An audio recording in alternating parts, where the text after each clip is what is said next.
Yo, yo, yo, yo, yo. Ah! I say, yo, yo, yo, yo, yo. What's going on, y'all? Let's put this banner up. Yes, sir. We official, baby. We official, baby. Let's get it. Let's get it, man. This is Marcus Rosa, aka Mazuma TV. Back in the building with some more boxing talk, man. I hope everybody's having a blessed, beautiful, positive, productive weekend, man. Great night of boxing, man. This is what we gonna talk about. We ain't talking about nothing really, nothing else other than that. We gonna break down all the fights that we seen. You know what I mean, and just our exact reactions on it. But before I get into that, shout out to Carmel Moulton. He got another first round knockout in his second pro fight. Um, Good way to continue building his record up and maintaining his momentum, man. Not really a fan of the swing bouts. I would love to know what his thoughts are on that. But for the can we get the link? Yeah, sure. But let me get my rocks off. Let me say this real quick. Good evening. My boy Claymore Rain in the building. Yo, listen, if y'all tuned in to Mazuma TV right now, there's 9 people in the building.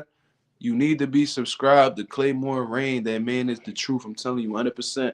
Got the Mazuma TV stamp for sure. Got Southpaw TV stamp too. We gonna solidify that tomorrow. You know what I'm saying? We gonna make sure everybody follow Claymore. These are the type of people that we need in boxing. Objective boxing talk, knowledgeable boxing talk. You know what I mean? That's exactly what we need in the building, man. Yo, shout out to my boy Clay. But what I want to get into, congratulations to Carmel. Second pro bout, first round knockout. Good way to maintain his momentum and keep himself consistently in the ring. Like I said, I'm not a fan of the swing bouts because, in all honesty, that's making you seem like you just anybody. And with Carmel Moulton, that man got like 300K followers on social media. I mean, he's got stamps from legends. You know what I mean? He most notably got the stamp from Floyd Mayweather. So he should at least be on the prelims. You know what I mean? Where Michelle Rivera and Sergey Lipinets fought on, he need to be on that same card. You know what I mean? But I mean that's how his handlers want to move him. It is what it is. But I think that he deserves to actually get some recognition, whether they streaming his fight on YouTube for hundreds of thousands to millions of people to watch. That's it could be available to. Swing bouts not even televised. It's not live stream anywhere. And the only reason why I had saw it was because some media outlet posted it. You know what I'm saying? I didn't even see him go live. So that's the only complaint I really got. But let's put this link out here and get to talking to the people, man, and see what we think. But this shit gonna be organized. We ain't gonna be all over the place. You know what I'm saying? Because I'm trying to be in and out like a robbery. You know what I'm saying? So let's get this going. Yo, Musa, how you doing? Yo, Notes, my guy, Notes. SM down H9 said, did you watch the Katie Taylor fight? No, I did not, but I heard that she got the victory.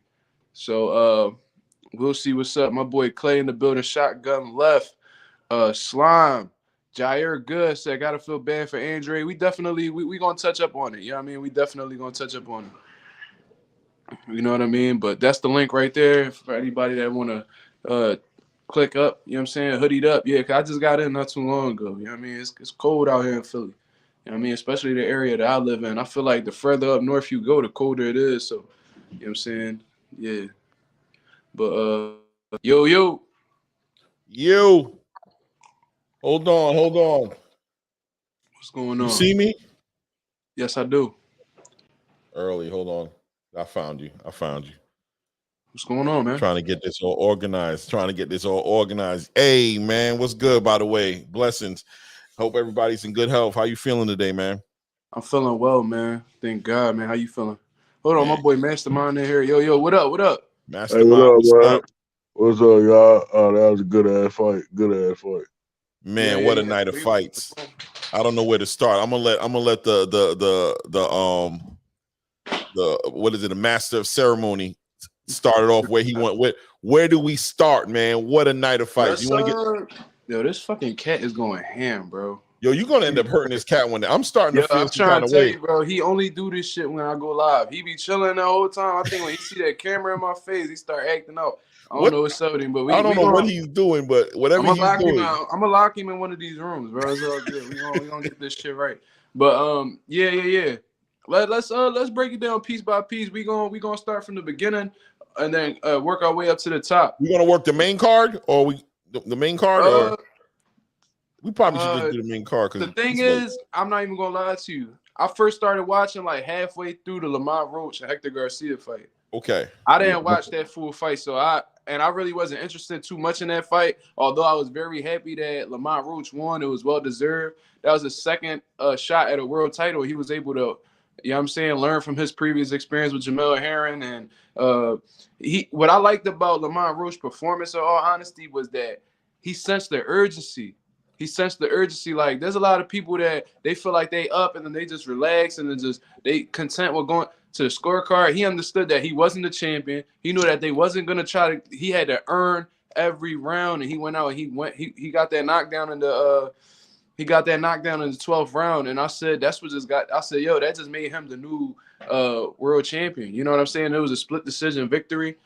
And as soon as they said 116, 111, you know what I'm saying? I knew Lamont won because at one point deducted from Hector Garcia's side. You know what I mean? Hector Garcia didn't really look like the Hector Garcia I seen that for Chris Colbert, man. Tank might have took something from him. I don't know. I don't know. But Lamont did what he needed to do. That's how a challenger should approach a world title fight. That's a great example right there. Like how J-Rock approached Jarrett Hurd. Like things like that, you have to go take it from the champion, because if you think they're gonna give you an equal opportunity on them scorecards, or you just content boxing, bro, you got shit really misunderstood.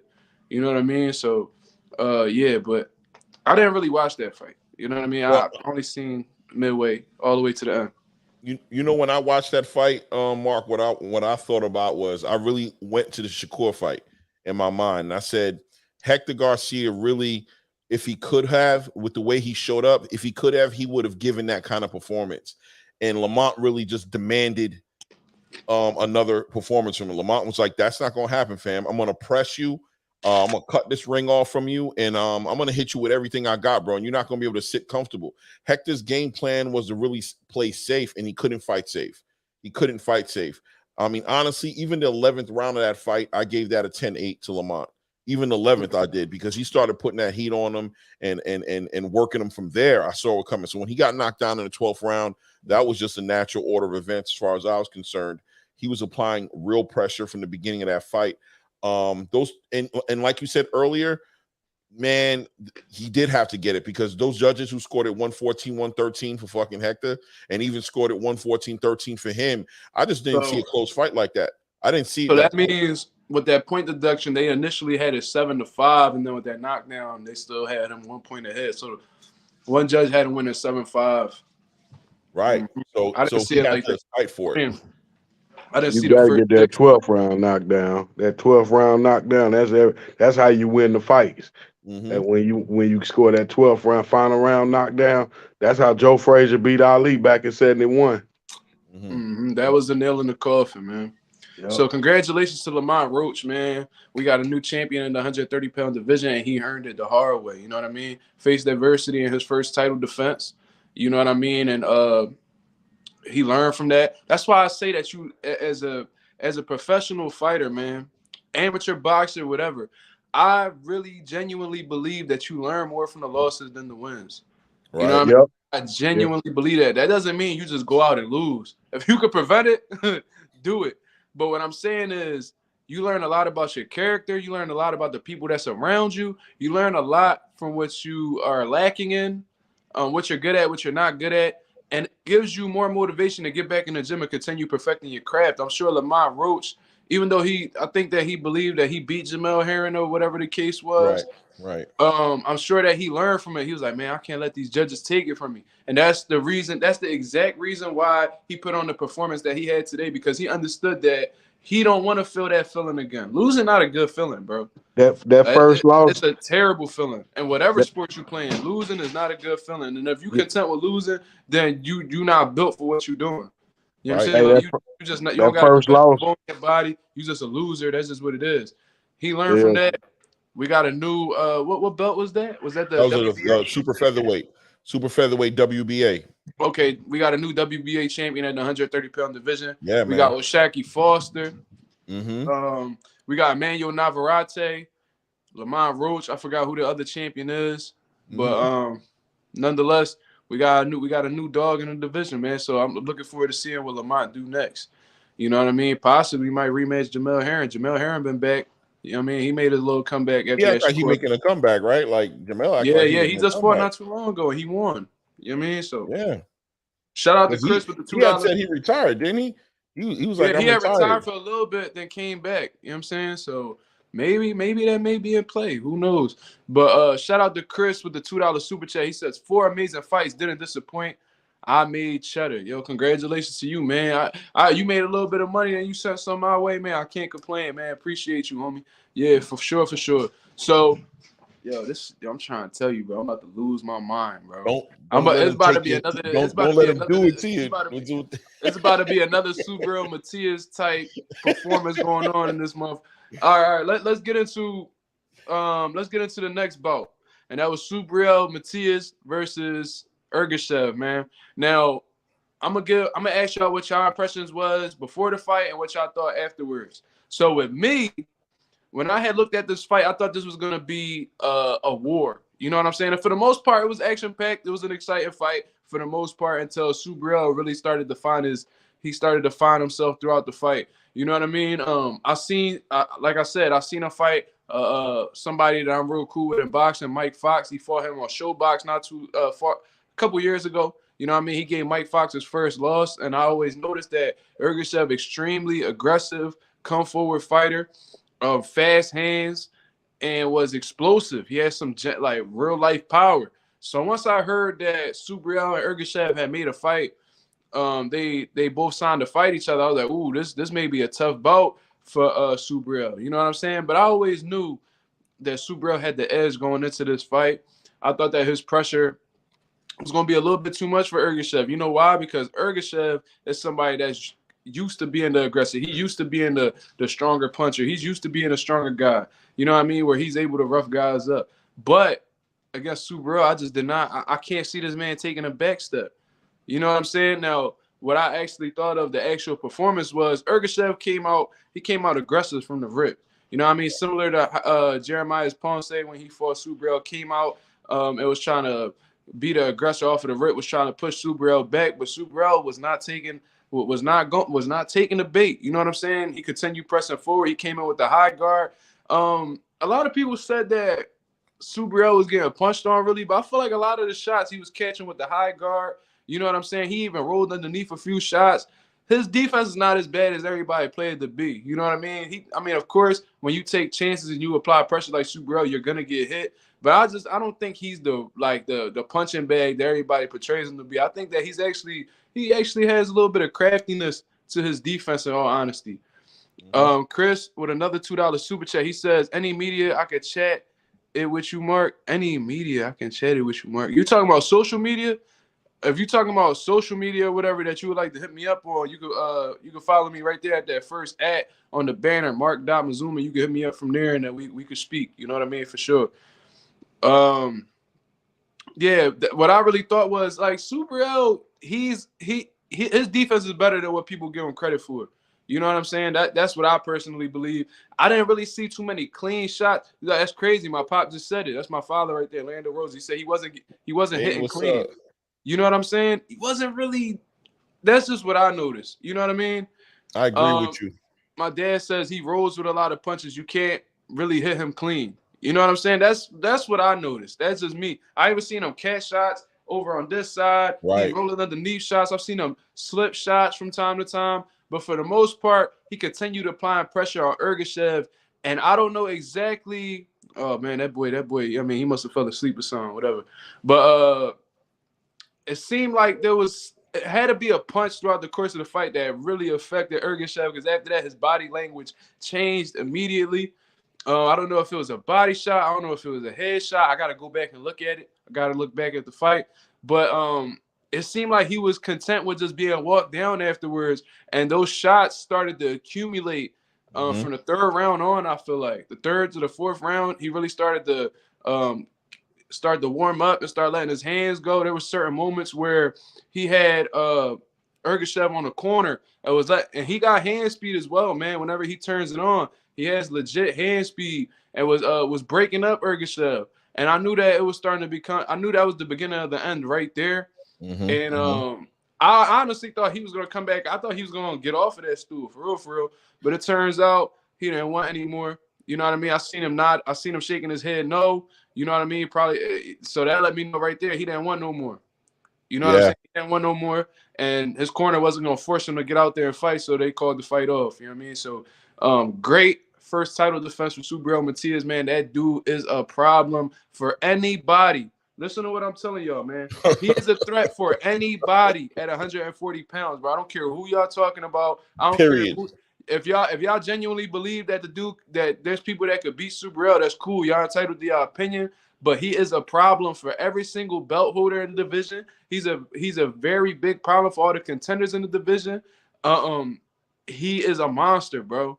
He is a monster that I feel like a lot of people not gonna be able to tame. I'm not gonna lie to y'all. You know what I mean? I see why nobody really saying his name. I see why a lot of people trying to go around him, man. You know what I mean? That's just what I personally believe, man. Clay, what you think about this fight? Well, I walked in the fight with questions, boxes that need to be checked, just like you did. I understood that Ergashev was a powerful, he was a dominating power puncher fighter. I understood that, and I understood what Subriel brought to the table. But I was like, who's gonna break? Who is going to succumb to the power? And not even by knockout, in body language wise, who was going to give in? So when the match started off, Subriel did come off letting off heavy shots, and I heard him, and I was like, man, those shots are heavy. One of those shots land, I don't know what's going to happen. He just came out. Clay, real quick. Subriel don't even look like he loads up on them either. Boy, I'm about to get into it. I swear I am. Go ahead. I'm about to get it. No, listen, I'm about to get it. You talking real shit right now. Subriel really, it seemed like, and I sent you a message earlier, and I said, boy, this dude's like a little David Benavidez. Remember, I sent you the message. I said he's not even the volume of punches and the accuracy he had. He had some of the tightest shots. Man, the shots were so tight, just accurate. And I believe that one of those shots really just caught Ergashev off guard. And I feel like Subriel never let him recover. That's where that David Benavidez kicked in. While he was trying to get his head clear. You know, I always have this story I'll tell my son, my 16-year-old son, when he was a baby, right? He was laying on my chest, and his head, you know, when they're a baby, their heads are all over the place. And my dude headbutted me in my jaw, right? Right? He just headbutted me by accident. Bro, he buckled me. I had to sit down. Listen, right? I had to sit down. And why am I saying that? I'm saying that because it's those little shots that come out of nowhere, the timing, and it knocks you off your equilibrium. And the way Matias fights, he doesn't let you recover. He was just on him, pressing him. I don't know if it was around the second or the third round.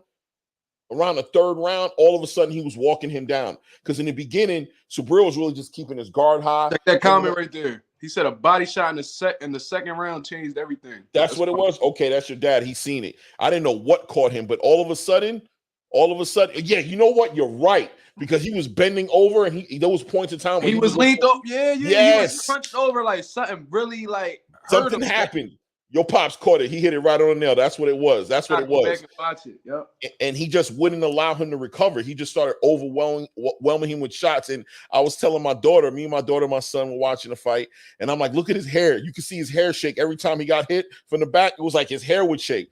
Bro, it was like 3-4 punch combos coming off on him. Subriel is a David Benavidez type of fighter. The pressure he brings, he doesn't allow you to sit there and play and set up anything or read him. You got to fight. He's going to make you fight him. And as soon as he saw that the body language changed, it was over. You could see when it happened. It was over. That boy went in survival mode. He started letting off some shots back, trying to be competitive, but ultimately that pressure just became overwhelming. And I saw him give up, by the way, when he headed to the corner. I told my daughter, I'm like, he done. He just gave up. You see him when he came into the corner at that point, and then he started talking about his leg. I'm like, yeah, he gave up. He ain't trying to come back out the leg. That was your heart. That was your heart.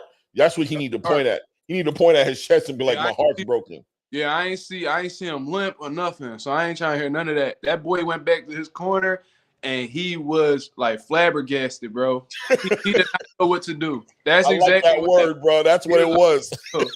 He said, "Yo, that shit getting hot in there, bro." You know, Said, I don't know what else to do. I done thrown everything I got.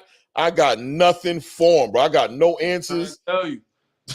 Yeah, bro. It's like when you sit in that sauna too long, you start seeing floaters and shit. Like, oh, all right, it's getting a little hot. I need to get up out of here.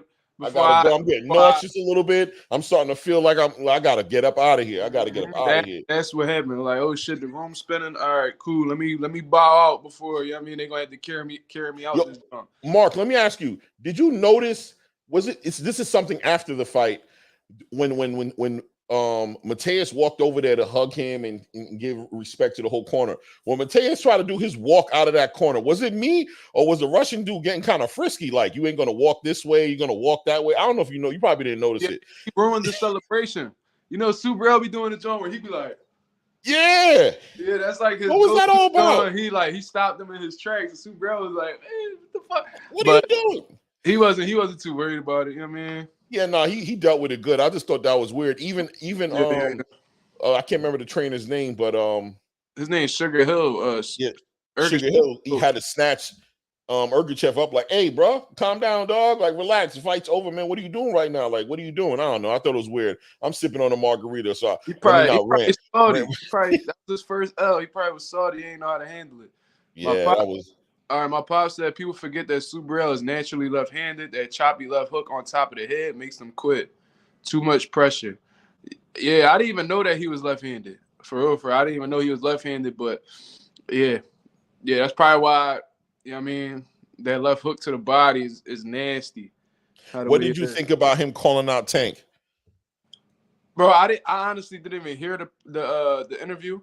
You know what I mean? I didn't hear it at all. But I mean, that's a great fight. You know what I mean? Yo, anybody that get any of them top dudes against Matias is a great fight. Regis, Haney, Tank, T.O. T.O. He sound like he want all them dudes. He talking about he said, and he talked real because he talks Spanish. A lot of people don't really be paying him any mind. But Subrel be talking crazy, bro. He talking about he gonna put Regis in the hospital. He calling Devin Haney a chicken and. Bro, he be at all them dudes. He said something about T.O. too that I wasn't able to hear. You know what I'm saying? It was too loud where I was at. But, yeah. Shout out to Chris with another $2 super chat. He said Matias needs more credit after tonight. Boogeyman, for real. 100%. Yeah, dudes, they going to continue going around you, bro. That's a horrible style matchup for a lot of these dudes. You know what I mean? He said T.O. was a coward. Okay, cool. Yeah, I knew he said something. He said something. He was talking real spicy up there. I don't know who runs it with him in that division, bro. I'm be real with you. That style that he comes with, I don't know who want that. Listen, now I see why Devin Haney's talking about going to fight Keith Thurman after this fight. I don't think Devin Haney wants no problems at 140, bro. I'm be real with you. I got a whole nother perspective on him. People are saying that he's doing great. Anyway, let's not get into it, but I could see him causing problems for anybody in that division. I don't care who you are, bro, including Tank. Tank included. I don't care, bro. All that. I don't care who you are, bro. You're going to have to fight the shit out of that. Excuse my French. You're going to have to fight the living daylights out of that dude to beat him, man. You ain't going to be able to slow the fight down and do what you feel like. He's not going to let you do it. He's not going to let you do it. For you to beat Matias, bro, you're going to have to be a special type fighter, bro. Simple and plain. And even if you are a special fighter, you're going to have the ability to really walk through hell to beat that man. That's just what it is. It's certain styles that you go up against. Same thing apply to David Benavidez. If you're going to beat David Benavidez, bro, you're going to have to go through some things before you reach that ultimate goal, bro. He's not going to be easy for anybody. I'm not saying the man unbeatable. All these dudes are beatable in boxing. Even the ones that you prefer, even if somebody might look invincible, everybody is beatable in boxing. We've seen it happen time and time again. We felt like we seen some invincible people in the past, and they all met their match. You know what I'm saying? So, or showing vulnerability in the ring.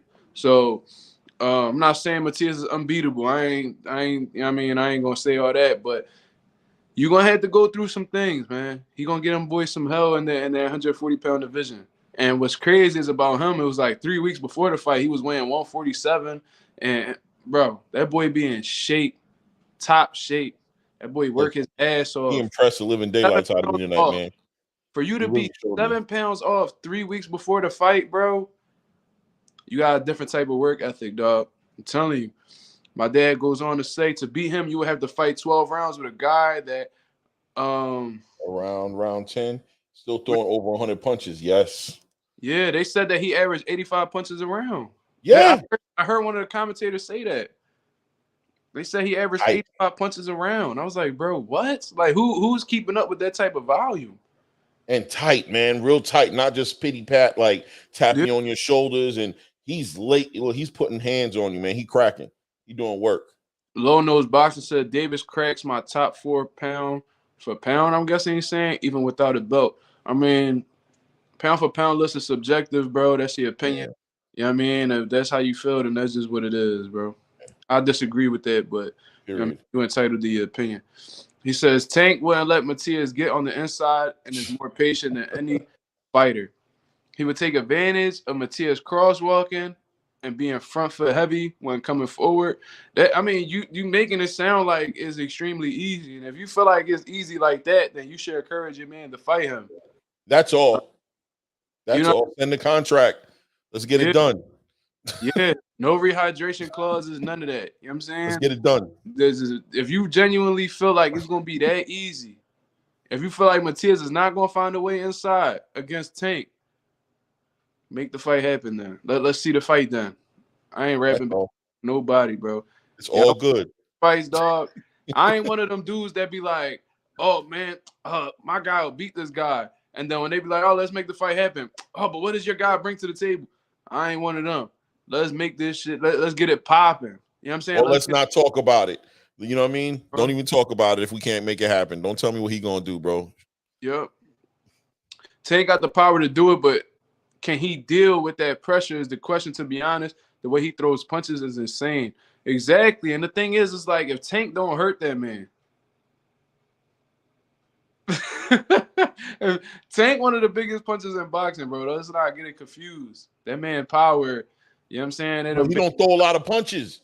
He don't throw a lot of punches. And this dude throws a lot of punches, man. He's going to force Tank to... Tank definitely going backwards against Subriel. Definitely going back. If Rolly made him go backwards and Isaac Cruz made him go backwards, he going backwards against Subriel. And not with all that wide swinging going backwards that Rolly was doing. He's going to be tight with his punches. He's going to be doing punches in bunches, bro. And he's not going to be looking to knock you out. He's going to be looking to break you. That's a different energy. Not knocking somebody out, but breaking them. He broke that boy Ergashev tonight, and it bro. looked like he enjoyed that shit, too. I ain't going to lie to you. It looked like he enjoyed breaking you up before he get you up out of there. It seemed like he more content with just breaking you than knocking you out. And that's the reason why that Ergashev situation happened, because I feel like it was several times throughout that fight where he could have got him out of there, but he just stuck behind his process of just breaking you piece by piece. You know what I'm saying? So I mean, if y'all I can't knock nobody if you believe that Tank could beat Subriel, but the thing is, you gotta press for that fight. If you genuinely feel like that, press for the fight. He's an IBF world champion at 140. I know Tank talking about he don't care about belts, but you know what I mean? I think Subriel bring more to the table than the Isaac Cruz rematch. That's what I think. You know what I mean? That's just my genuine opinion. My dad says Subriel gets stronger as the fight goes. Tank likes to wait a little too long. Tank definitely do. He definitely be delaying the process. I think it's because he understands that eventually he's going to find that shot. But against Subriel, he can't afford to really do that because Subriel going straight to you off the rip. And by the time you might feel like you could press the button, you might not have nothing left in you. So, yeah. But, I mean, it is what it is. I doubt Tank will fight him, man. It is just what it is. Yeah. He won't even fight the dudes in his division, no less come up and fight somebody like Matias. So. Yeah, exactly. So, Chris back with a $5 super chat. That man carrying the super chats today. He says, he throws back more with southpaw fighters and orthodox fighters, and not no easy walk, though. Yeah, I agree. Yeah.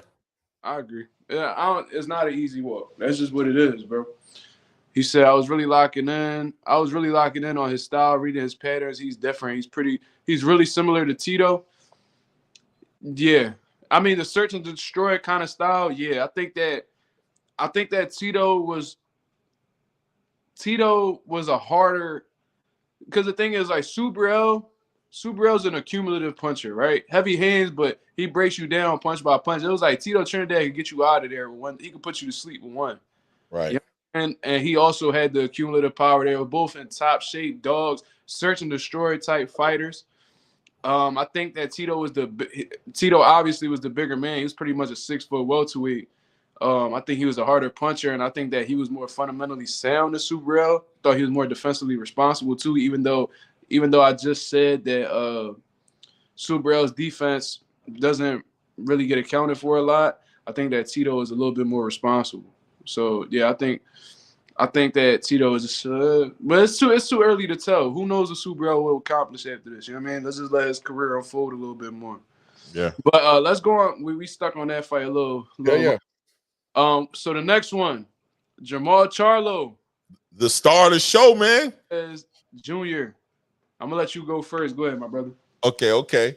Man, Charlo's the star of the night for me, man. He really impressed me in multiple ways. His patience, his composure. There was points in the fight where Jose Benavidez really tried to make it a dirty fight. He really tried to get in Charlo's head and really try to throw him off his game. And Charlo just really was just like, I really appreciated his composure, man. For that to be his first fight coming back from 2.5 years, impressive show, man. Impressive show from the showman, from the true Lions Only, right? Bringing back Lions Only for his for his family. You know what I mean? The true Lions Only showed up, and I saw a dog in him. Granted, let's be honest. I don't think he was that worried about Jose Benavidez's power, and I think he fought like he wasn't worried about his power like that. But regardless, I appreciated how disciplined he was, and he wasn't overzealous, and his composure was just there. I think he was the star of the show tonight. I mean, David's really the star of the show, let's be honest, but David was just more so, it was just different. Charlo, I cheered for him. By the end of the night, I was cheering for him, bro. He's crazy outside the ring, but inside the ring, he's crazy like a fox. That's how I felt about it. Man, I agree with you, man. Jermall Charlo was the man of the hour tonight, man. I'm gonna keep it a buck with you. The man came off of a 2.5-year layoff. And in my honest opinion, man, he looked pretty good, man. I'm not going to lie to you. Like, I thought that there was some things that I noticed. He did seem a little bit slower. You know what I mean? His feet looked like they was a little bit heavier compared to what I've seen from Jermall in the past. It seemed like he was boxing with ankle weights at certain times. But I noticed as the rounds went off, it felt like I seen more and more rust come off of him as the fight went on. It's like he started off slow. I mean, his timing didn't really his timing looked a little off, but then as the rounds continued to go on, he seemed like he was like slowly but surely throughout the course of that fight, coming back into himself. You know what I mean? It seemed like every round he just looked like he was getting better and better. His eyes was getting sharper as it was going along. Like I said, it was like I was seeing the rust come off of him round by round.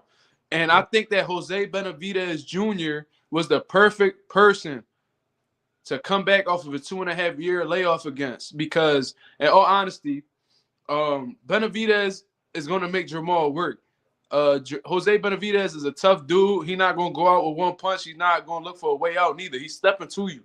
You know what I mean? So he going to give Jermall something to look at. Then on top of that, he's not a natural middleweight. So he doesn't necessarily have to be concerned with worrying about this man's power or anything, his physical strength or anything to that. Anything to that nature, because Jermall's the bigger man, you know what I'm saying? And he's good enough to he's not good enough to, like, you know what I mean, possibly stop Jermall or anything of that nature, but he's good enough to get you the rounds that you need. Yeah. And that's exactly what Jermall needed tonight, was those rounds. That's exactly what he needed. He needed them 10 rounds. You know what I mean? Because if he would have sparked Jose in the first round, then it was like right. We ain't really get to see nothing. You still gonna be considered rusty. People gonna still be looking at you like you had a 2.5-year layoff. Similar to what happened with Deontay Wilder. Deontay Wilder came off of a long layoff for Hellenius, sparked him in I the was first literally about to bring up Deontay, bro. Go ahead, man. like, you know what I'm saying? Like, can we still say that he's active? Can we necessarily say he's active? As far as Because, I'm concerned, like, he ain't fought in bro, like almost 3 Hellenius years. didn't provide any resistance. We don't know if you're still the same Wilder after all that punishment you took against Fury. We're just gonna have to figure this out with Joseph Parker, and that's if he don't spark Parker in the first round. You know what I'm saying? So, yeah, man. Yo, Chris back with a $5 super chat. That boy snapping today. He said, I'm talking to you, up, bro.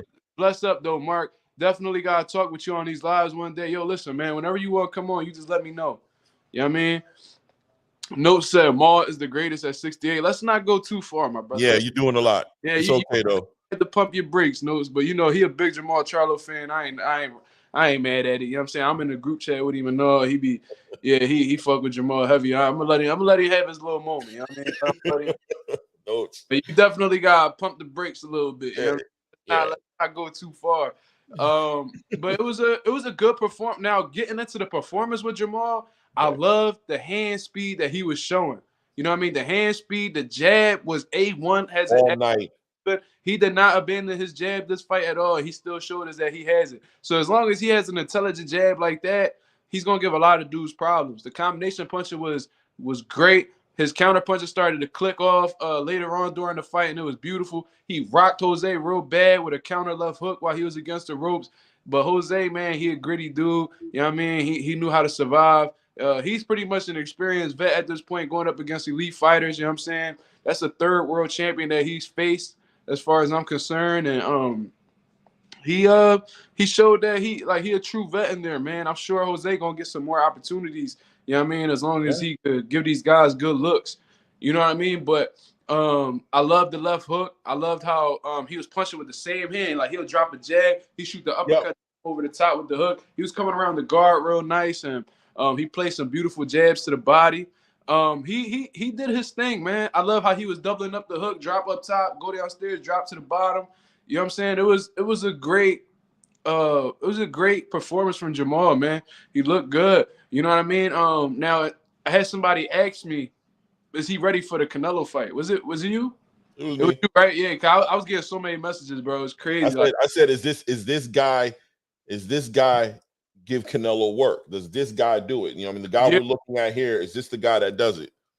And I have replied, I would like to see one or two more before we even get into that discussion. But like I said, Canelo don't wait for nobody. Canelo don't wait for nobody. And if the opportunity presents itself, Jermall just going to have to take it. So if that's the case, I need to see Jermall back in the gym ASAP. ASAP. Because most likely, you know, Canelo's dates are May and September. You know what I'm saying? Cinco de Mayo weekend and the Mexican Independence weekend. So if that's the case, you need to get your ass back in the gym ASAP, stay sharp, keep your weight low, because when you receive that call, if you receive that call, you want to make sure that you in the best position possible to win. You know what I'm saying? You just got a 10-round fight in. You want to maintain that momentum, man. At least you he said in the post conference, Jermall said in the post conference, he's going right back in the gym on Monday. He's ready for I love the post. By the way, you got to catch that post conference because, man, I just love the way he was talking. That's the most focused I've seen him this whole entire journey. That's the most focused I've seen. The way he was speaking, he was just saying the right things, man. Yeah, bro. Look, man. You know, I don't know what he's been going through outside the gym. I really don't. But I'll tell you what, man. I always said what he need to do is get back in that damn ring. And it showed tonight. Getting that damn ring, bro. Like, I don't know what you're going through, but that ring, that gym life, it can't hurt you, bro. It can't hurt you, bro. Get it. Stay disciplined in that gym. He showed out tonight. And said all the right things in the post conference about how he feels. They asked him if he had a message for Canelo. He said, "Pick me," you know, humbly. You know what I'm saying? He said, "Pick me." You know what I'm saying? Because I know you're gonna fight whoever you feel like fighting. So, yeah. This is my thing, right? It's always been a huge back and forth on who's the better Charlo brother, right? And I feel like they both had their moments where they looked like they was number one. You know what I mean? Back when Jermall Charlo was at 54, I was like, yo, Jermall's the better Charlo, right? Then when you know, Jermall had went up against when Jermall was at 160 and he looked kind of average against like Korobov. And meanwhile, Jermell's dominating the 54-pound division. And then Jermall also has a shaky performance against Montiel. And this dude, Jermall, becomes undisputed at 54. I'm like, oh, well, now it looks like Jermell's the better Charlo brother. But what I've always noticed was that Jermall, I always felt like Jermall was better than Jermell. You know what I mean? I always thought he was better than him. Like, but then again, when Jermell like had Spark Lubin, I was like Jesus, that was such a bet. Like, they both had their moments where I was like, bro, I don't know who's better, but I always felt like Jermall had the better skill set, man. Like the fact that he could hurt you with a jab. I feel like I don't know. He's always been like more sturdy to me, more disciplined in the ring. More disciplined. Of course, Jermell will get crazy. He'll get crazy with you. He'll get crazy. Yeah, Jermell, like he'll get frustrated and just completely abandon the game plan. You rarely ever see Jermall fall out of like focus. You know what I'm saying? Even when Jose hit him after the bell or anything like that, he went right back to his corner and was like, the composure was all right, cool. And if you even notice in their personalities, it's more like Jermell the type dude that'll pop off before Jermall. Like Jermall still got a little switch about him, but he's more likely to let things go quicker than Jermell. You know what I'm saying? So there've been times if you look at the videos where Jermell is like when Jermell got into it with Adrian Broner and got into it with Javante, where you see Jermall was the one like, come on, man, like come on, just walk this way, leave that shit alone. Going too much, yeah. And then Jermell be like, all right. Like, you can see like who's more composed as a person, more composed person overall. But nonetheless, bro. Great performance from Jermall. I'm not a big fan of Jermall. Me neither. I wasn't, but I'm happy to see him back because I do recognize his skill set. I do recognize him as a great talent in the sport of boxing. And the middleweight division has been missing him, bro. Like, look, I don't even know if he's going to go back to middleweight. In all honesty, he's ready. He said he's ready to go back there and defend against Adames. He talked about it all, bro, in that post conference, man. That man said, "I'm back, bro. I'm back. That's what he said." Okay, cool. So, it's good to see Jermall back, man. You know what I mean? I can admit it. You know what I mean? I don't hate the man. You know what I mean? But it's good to see him back. Real good to see him back. And there's some big fights. There's a lot of great fights for him to be making. Whether it's Adames, he could unify with Jonabek at 160, which is a great fight as well. Jonabek is a huge 160-pounder who has a lot of power. I think Jermall is very capable of defeating him. If he goes up to 68, the Canelo Alvarez fight is there. You know what I'm saying? David Benavidez, of course, which I don't think David Benavidez really focused on Jermall. But also Caleb Plant, David Morrell. Bro, that's a lot of opportunities for Jermall to take advantage of. You know what I'm saying? He just got to stay focused, get his ass back in the gym. And he said that he's going to fight at least 3 to 4 times next year. Listen, he said he's going to be busy. Exactly what he needs, bro. That's exactly what he needs. He got a lot of ground to cover, bro. And this is a step in the right direction, so I'm happy for him. You know what I mean? That man brought up legacy. That man brought up everybody. He brought up everybody's name. He said, I'm back for real. He said, I stayed out so long. If I wanted to, I could have stayed out longer. If I tell you I'm back, he says, I'm back for real, man. I ain't going no. I appreciated the way that post-conference went, the way he represented that fight, man. He showed that the healing isn't a joke and it isn't a hype game. He shows that he takes this sport seriously, because when he came off yesterday and didn't make that weight, I was nervous for him, bro. I'm like, man, is he taking it serious? What's he doing? Me too. I was like, oh man, he a dehydrated fighter. I said, bro, it's not looking good for him. But I was low-key praying that, like, you know what I'm saying? Like, that wasn't the case, because I wanted to see Jermall back in the mix. Slime, he said, what if Maul sparked Canelo? Where would he stand for y'all? If he sparked Canelo at his first fight at 168, that's incredible. Like, the world pretty much gonna stop if some shit like that happen. I never even seen Canelo get dropped. You know what I'm saying? See him get stopped. That would be incredible. Do I think that'll happen? I don't think so. But if that were to happen, then you talking about like his stock going through the roof. Yeah. I don't know if I'm ready to make him the pound for pound best fighter in the world or nothing like that. You know, I don't know if that's what you're asking. You know, like where would he stand for y'all? I don't know. I think he'd be He gonna crack that pound for pound list though. He not gonna be number one, but he gonna crack Right. them. Oh yeah. I agree.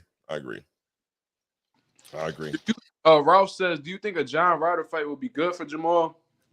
Eh, I mean, all like we said earlier, like you said earlier, actually, getting those rounds in right now. Yes, why not? You know what I mean? Why not? You know what I mean? Get those rounds in however you can get them. Because you're preparing for the big fight, which is Canelo. We all know that's who you want is Canelo or Caleb. I don't know which one you want worse, but I would say Canelo. But I think there's better fights for him out there. But I wouldn't be mad if he was Yeah, I was fighting. gonna say there's bigger fish for him to fry. You know what I Right. mean? He's still like on the get back mode, and he's not necessarily looking for the big fights just yet. A John Ryder fight would be good for him. And I tell you what, I don't even care if this shit don't get monetized. You know what I mean? John Ryder would get fucked up by Jermall Charlo. Yeah, he would. Straight like that. Straight like that. Stylistically, that would John Ryder would get beat up, man, off of that jab alone. He So just be getting the rounds in. He just beat him up, and just John Ryder tough though. John Ryder tough, so he gonna get the rounds in, but Jermall will punish that man. That's what I think. That fight I saw was that. But I mean, I'm good on that one. Are you going to let me know when you're ready for David? No, let's get into it. We got shit. We ran through all of them. All right. David is the WBC champion today. I don't care about that interim shit no more. Canelo Alvarez is no longer undisputed super middleweight champion. If he wants his belt back, like Boots said to Terrence, if he wants his belt back, come get it from David Benavidez. I don't recognize that belt around Canelo's waist, the WBC one. I do not recognize that belt. David Benavidez just, too much, bro. It didn't make no sense. When I see my man sitting at that press conference with 3 WBC belts on the table, it did something to my spirit, bro. It did something to my spirit. I don't think there's no reason for him to be sitting there with 3 WBC belts on that table. I think Canelo been playing crazy games, ducking, moving around, made that man fight Caleb. Who did he fight before Caleb? That Canadian dude, right? Can't remember his name. Who did he fight, bro? Lemieux, right? He fought Lemieux, and then he went and fought Caleb. Now he went and beat up Boo Boo. And he's sitting here with 3 green belts around his, 1 around his waist and 2 around 1 in each shoulder. Yeah, man, Canelo Alvarez is no longer undisputed. And if he doesn't fight David Benavidez, if he messes around, like I said yesterday when I was talking to you the day before yesterday, when I said if Gervonta messes around and don't fight who he's supposed to fight, same thing for Canelo. If you do not fight David Benavidez, you mess around, I'm thinking you are literally putting your whole legacy and career on the line. It could shift the whole culture on Canelo Alvarez as far as how great he is to being the dude that ducked David Benavidez the way he did. That's how I feel about it. So it's a big deal for Canelo. It's a big deal for me because I'm telling you, I'm not even paying for a pay-per-view that Canelo's on if ain't David Benavidez in front of him. I don't want to see him fight nobody else. Yo, I back that 1,000%. I think as fans, we really underestimate how much power we have. You know what I mean? Because at the end of the day, if we not paying, they not getting paid. Or they not getting paid what they looking for. You know what I mean? The fan dictates every single aspect of how the way these fighters move, how they get compensated, all of that. You know what I mean? And I think at this point right now, we really need to apply the pressure on Canelo to make that Benavidez fight. And how we gonna do that? We just gonna boycott his fights until he fights somebody until he fight the man that we want to see him fight, and that's Benavidez. Bro, I don't want to see it. They was talking about Jaime Munguia, bro. I do not care about that fight, bro. Have him go fight Berlanga or something. Have him go fight Diego Pacheco. Go fight one of them types, bro. We don't care about Jaime Munguia versus Canelo. I don't give a fuck if they both Mexican. I don't care if the fight is in Mexico, bro. I don't care about that fight. So I don't want to see that. They was talking about Carlos Adames. Yo, go let Jermall Charlo take care of that, man. I don't fight. Yo, and then they said possibly David Benavidez. So I'm gonna say it like this, bro. I fuck with PBC. I rock with Al Heyman. I like his business model and stuff like that. I love how the way he moves his fighters, how the way he compensates them fairly. You know what I'm saying? And how he sets them up for retirement after boxing, but they need to do everything in their power to make sure that Benavidez gets this opportunity. There's no way Y'all gonna sign this man a 3-fight deal with PBC, bro, and then give guys outside of PBC opportunities in front of Benavidez. Why are y'all considering Jaime Munguia? He's not a PBC fighter. He's not top rank. He Golden Boy, right? Huh? He Golden Boy, right? Yeah, he with Oscar De La Hoya. Why y'all giving Oscar De La Hoya fighter an opportunity on a PBC deal? Bro, that's not what we doing, bro. That's the fight we do not care to see at all. For real, the next fight should be Benavidez. And whatever happens after that, just rematch him. Shit. Go ahead, rematch him. Or, I mean, if you want to fight Jermall then Benavidez, all right, cool. You know what I mean? Nah. But it's a 3-fight deal, bro. It's a 3-fight deal. They probably how the way Al Heyman probably setting it up right now is similar to how the way he set up that Showtime deal with Floyd. You know what I'm saying? That was, all right, we're going to fight Robert Guerrero. Then we're going to fight Maidana 2 times. And then towards the end of that deal, then we're going to get that Pacquiao fight, cash out, whatever. And then we probably going to just shake it off with a bum at that. I'm not going to call Andre Berto a bum, but you know what I'm saying? Like, all right, we're going to go out with an easy fight. So we got the generational type fight out of the way. We got the big fight out of the way. We cashed out, got 400-something mil. We're going to walk out on our own terms by Andre Berto, get an easy dub and get up out of boxing. Mm-hmm. They looking at it with that 3-fight deal. They probably going to save Benavidez for the end. Or they probably going to give, bro, I don't even know, bro. I really don't know. But it would be a huge disservice to David Benavidez if his promotional company or his boxing network does a deal for a fighter that he's been looking for years now, and they don't make that fight happen. I will be extremely upset with PBC. I'll be extremely upset with Al Heyman, TGB Promotions, whoever's in charge of that deal for not making that fight happen for me when there's no other bigger fight in the super middleweight division other than that. What fight is bigger for Canelo right now besides, not even besides Terrence Crawford, bro. I would rather see Benavidez. Yeah, I don't even want to see Terrence Crawford than any other fight that's in front of Canelo. There's no fight that's more meaningful. There's no fight that's demanded more. Bro, there's no more excuses, man. I heard Samson Lukowicz up there talking crazy. He was like, oh, you talking about you promise you won't fight Mexicans anymore. All right, well, David Benavidez is half Ecuadorian. So what we do? He pretty much said, yo, if you want us to say that he not Mexican for us to get a fight, then we'll do that. You know what I'm saying? Like, it's getting to that point. It's extremely embarrassing. He said, Canelo, if you a macho man, because you said you so macho, he was like, if you don't fight David Benavidez, bro, it's all on the line for you, bro. We won't respect you no more. Like, you're going to lose your respect as a man, bro. Like, and you said you won't fight Mexicans, and now you're negotiating with fighting with Jaime Munguia. What is he? I don't want to hear it, man. You know what I'm saying? For real. That's a fact, bro. You scared of David, bro. Yo, Canelo, you scared of David, fam. You scared, bro. You scared, and you're not the undisputed champion no more, bro. You're not undisputed. You're a unified champion, but you ain't undisputed, brother. Let me tell y'all something, man. Let me tell y'all something too. I've been seeing a few people in these comments talking about why does David Benavidez have 3 WBC titles? What is that about? What is that? Because he earned the WBC titles on 3 separate occasions, and nobody ever took it from him, so he got the right to walk around with them if he want to. You know what I'm saying? I seen Conor McGregor walking around with UFC belts after they done took it off of him. He's still walking around calling himself the double champ. You know why? Because nobody beat him for them belts. You know what I'm saying? David Benavidez, he had the WBC title after he beat Ronald Gavril. You know what I mean? He got into the recreational drugs or whatever. They stripped him. He came back, got the WBC title again. He missed weight during the pandemic, during the COVID era, where they wasn't even allowing you to work out in the gym. Bro, I was in the COVID bubble, bro. I got direct experience with that. When Caleb Plant fought Caleb Truax, we was on the undercard. I was in LA in the bubble, bro. They was only allowing people to work out for an hour. There was no heat in the hotel rooms.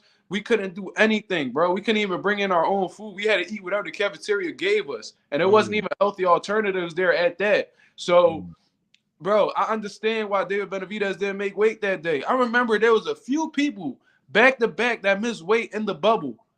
And they had to give up their person. They had to give up a good majority of their persons because they couldn't make weight. You know what I mean? So I thought that one reason when they stripped him like that, bro, I was like, wow, that's crazy. Because I knew exactly what he went through in that bubble, and he didn't deserve to get stripped for that. In all honesty, I mean, you got to make weight at the end of the day, but it's like, come on, these are special circumstances. Y'all shouldn't have did that to that man. Y'all should have made that man give up a percentage of his purse and let him rock with his title. But, you Right. know, it is what it is. But now he's a WBC interim. You saying he's the champion. I know exactly why you're saying that. But as of right now, he's a WBC champion. That's hence why he has 3 belts. And he worked hard for them belts. A lot of y'all have never been the best in the world at anything y'all do. So I wouldn't expect y'all to ever understand why he's carrying them 3 belts. You know what I'm saying? He worked hard for each one of them. Nobody ever took it off of him. So his head, he's still the champion. He still feel like he's the #1 super middleweight in the world. In my head, he's the best super middleweight in the world. And if Canelo feels some type of way about that, why don't you go fight him and prove me wrong? I'll come up on this channel and I'll be like, yo, you know what, dog? Let's say Canelo spanked Benavidez, hypothetically speaking. I'll come up on here and be like, yo, I was completely wrong. That's crazy that I overlooked Canelo like that. Congratulations to him. He's the best super middleweight in the world. That's what I'll come on and say. I never run from anything. I'm not one of them channels that when a fighter lose or whatever, that I'll disappear for a couple days and pop back up like, yo, what's up, yo? How y'all doing? This Like, oh yeah, he won. Yeah, I heard about that. Congratulations. Anyway, next topic. Yeah. Like we not doing none of that. I don't hide about nothing. I don't duck nothing. So yeah, but to really get into the fight with Andrade and David Benavidez, man, it's crazy. It's crazy that I did my 5 keys to victory for both guys. I dropped the Benavidez one. No, wait, did I drop that? I dropped the. Yeah, you dropped one for Benavidez and you dropped one for Benavidez like yesterday, and then you dropped one for Andrade like 4 days ago. Okay, so I dropped the David Benavidez one today. You know what I mean? But what's crazy was he did a lot of the stuff that was in my keys to victory, and Demetrius Andrade early on in the fight did a lot of the things that was on my keys to victory. It just so happened that, I mean, we could break it down hypothetically. I mean, we could break it down analytically all we want. What exactly happened and things of that nature, bro. To sum it up, bro, David Benavidez was too big, too strong for that man, and he showed everybody in the world why weight classes matter. You know what I'm saying? This was Demetrius Andrade's second fight at 168 pounds. He was not a full-fledged 168. You know what I'm saying? He was all muscular, whatever. He looked big on the scale and all that. But when they got in the ring, did you see the significant size difference between the two? They looked 100%. Like they weren't even in the same weight class. That looked like a super middleweight versus a cruiserweight at the end of the day. Shit, and it might have been if they both got on the scale that night, how the way it looked. Benavidez was towering over. Just too much. It really showed weight classes, and I give preps to Andrade because he had heart. He showed heart tonight, man. He fought. I really give him his respect, man. Like, and honestly, at the end of the day, it was a damn shame, in my opinion, that it had to be like this. He should have had his opportunity years ago, and he shouldn't have. You know, I gave him his respect because I know that man was a man who's 36 years old, and if this is what you're gonna give me, this is what I'm gonna take, bro.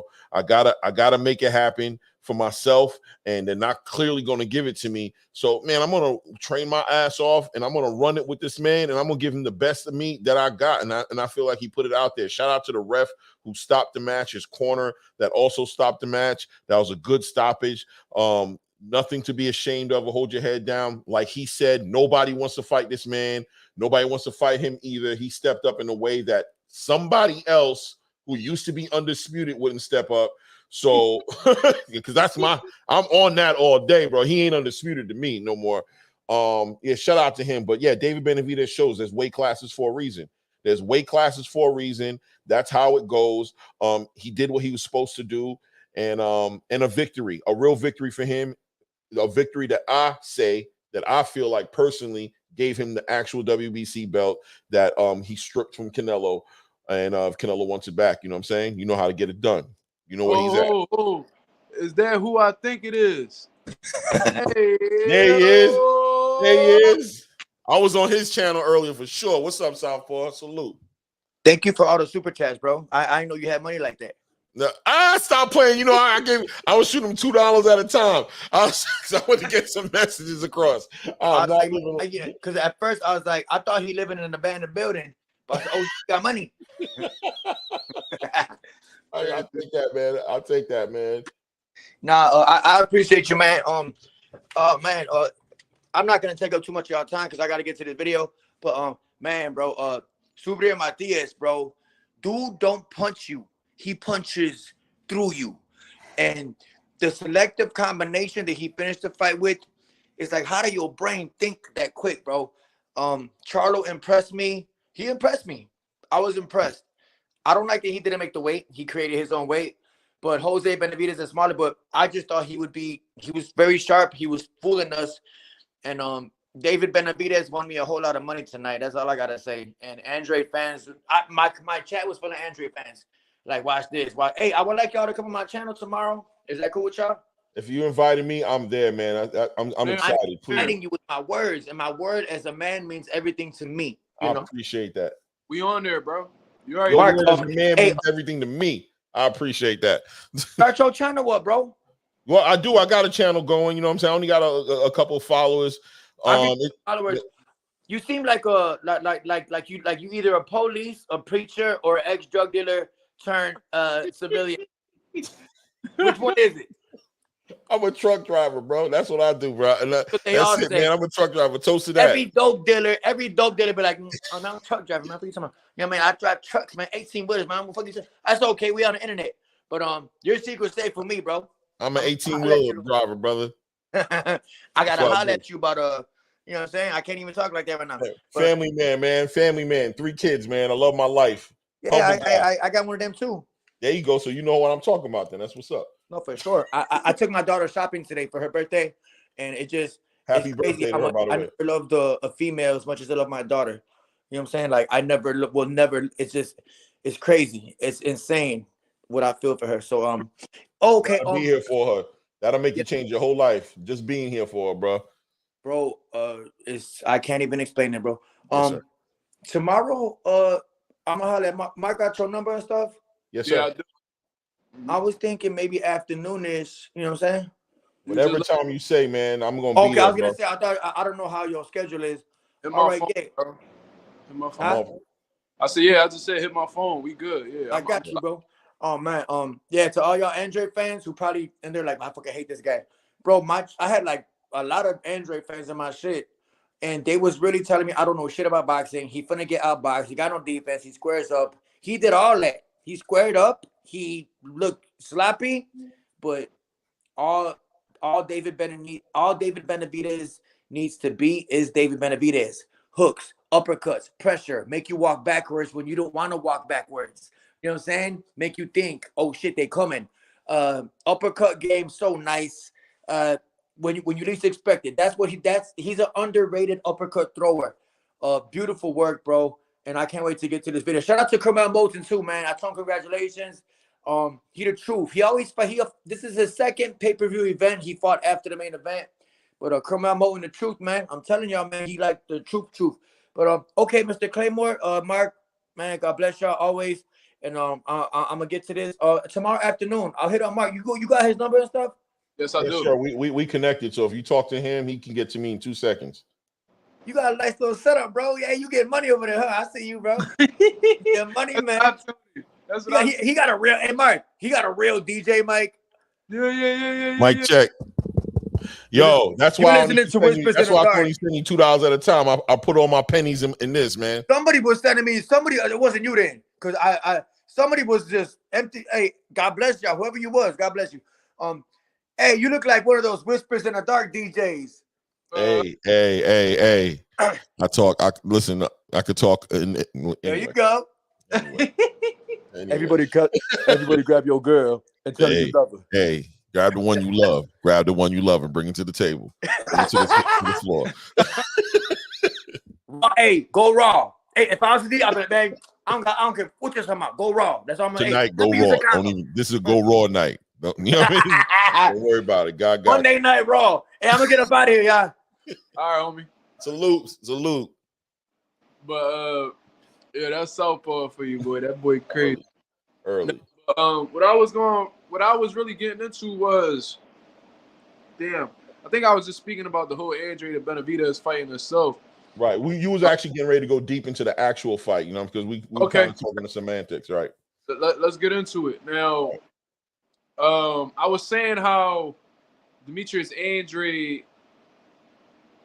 I'm not gonna lie to you. I thought that fight was gonna be more competitive than what it was. Me too. You know what I'm saying? I thought that. Oh yeah, what I was saying was that both of these guys did things that was on my keys to victory, which I was like, oh, okay, cool. You know what I'm saying?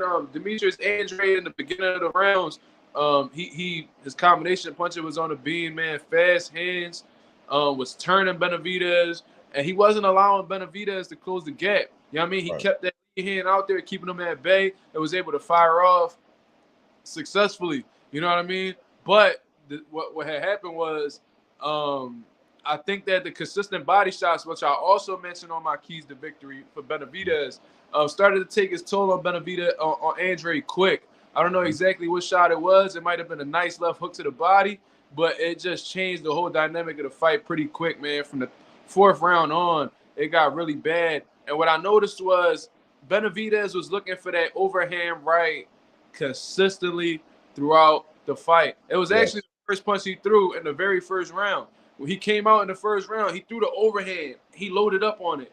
Boom. And Andre took that step back, so he was out of range. He wasn't able to land it. But throughout the course of those rounds, he kept looking for that shot, kept looking for the shot. And I think in the 4th or 5th round, he found it.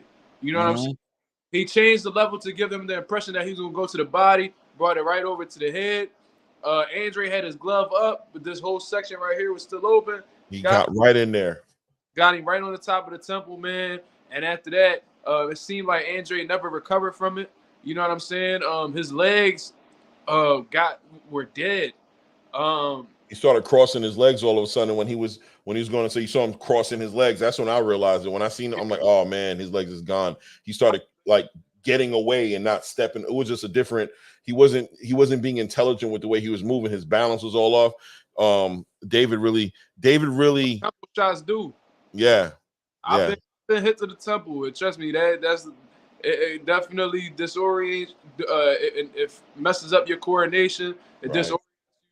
You know what I'm saying? It could really play a big part in the fight, and I think that's exactly what happened with Andre.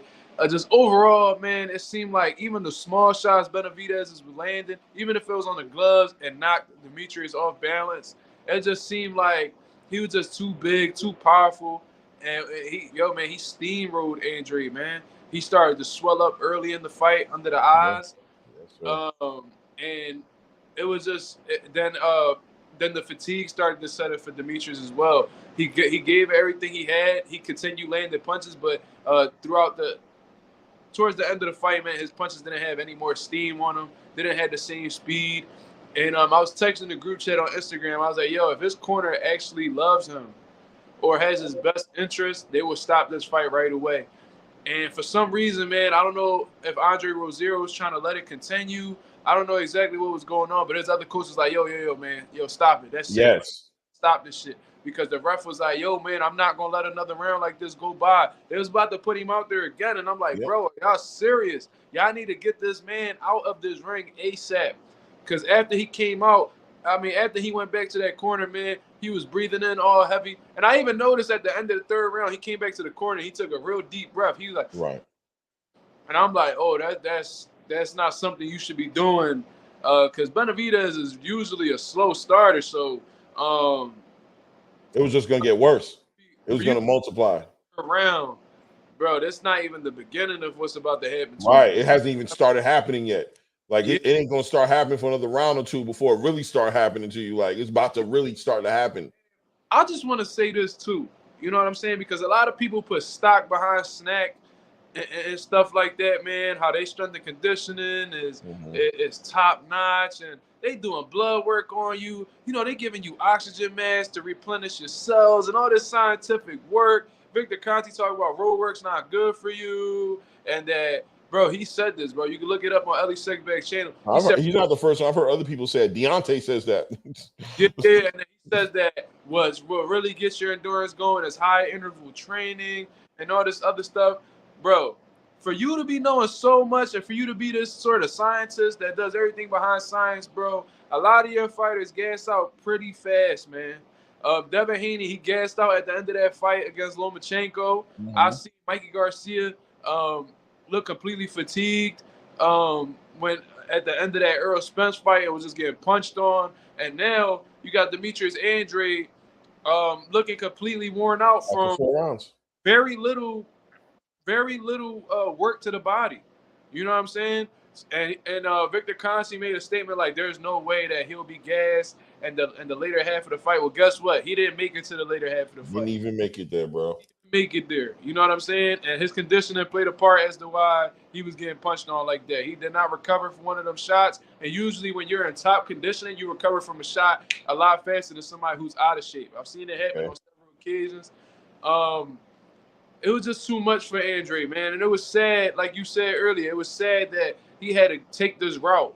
You know what I'm saying? Like, he could have obviously gotten those bigger opportunities at 160. Nobody wanted to step up. They blackballed this man. At 168, he got one fight against Demond Nicholson, and he said that inactivity played a role in how the way he felt like he performed as well. He's been stuck on the shelf fighting once a year type stuff, and you know what I'm saying? And that's just what it is, man. They tried that, man.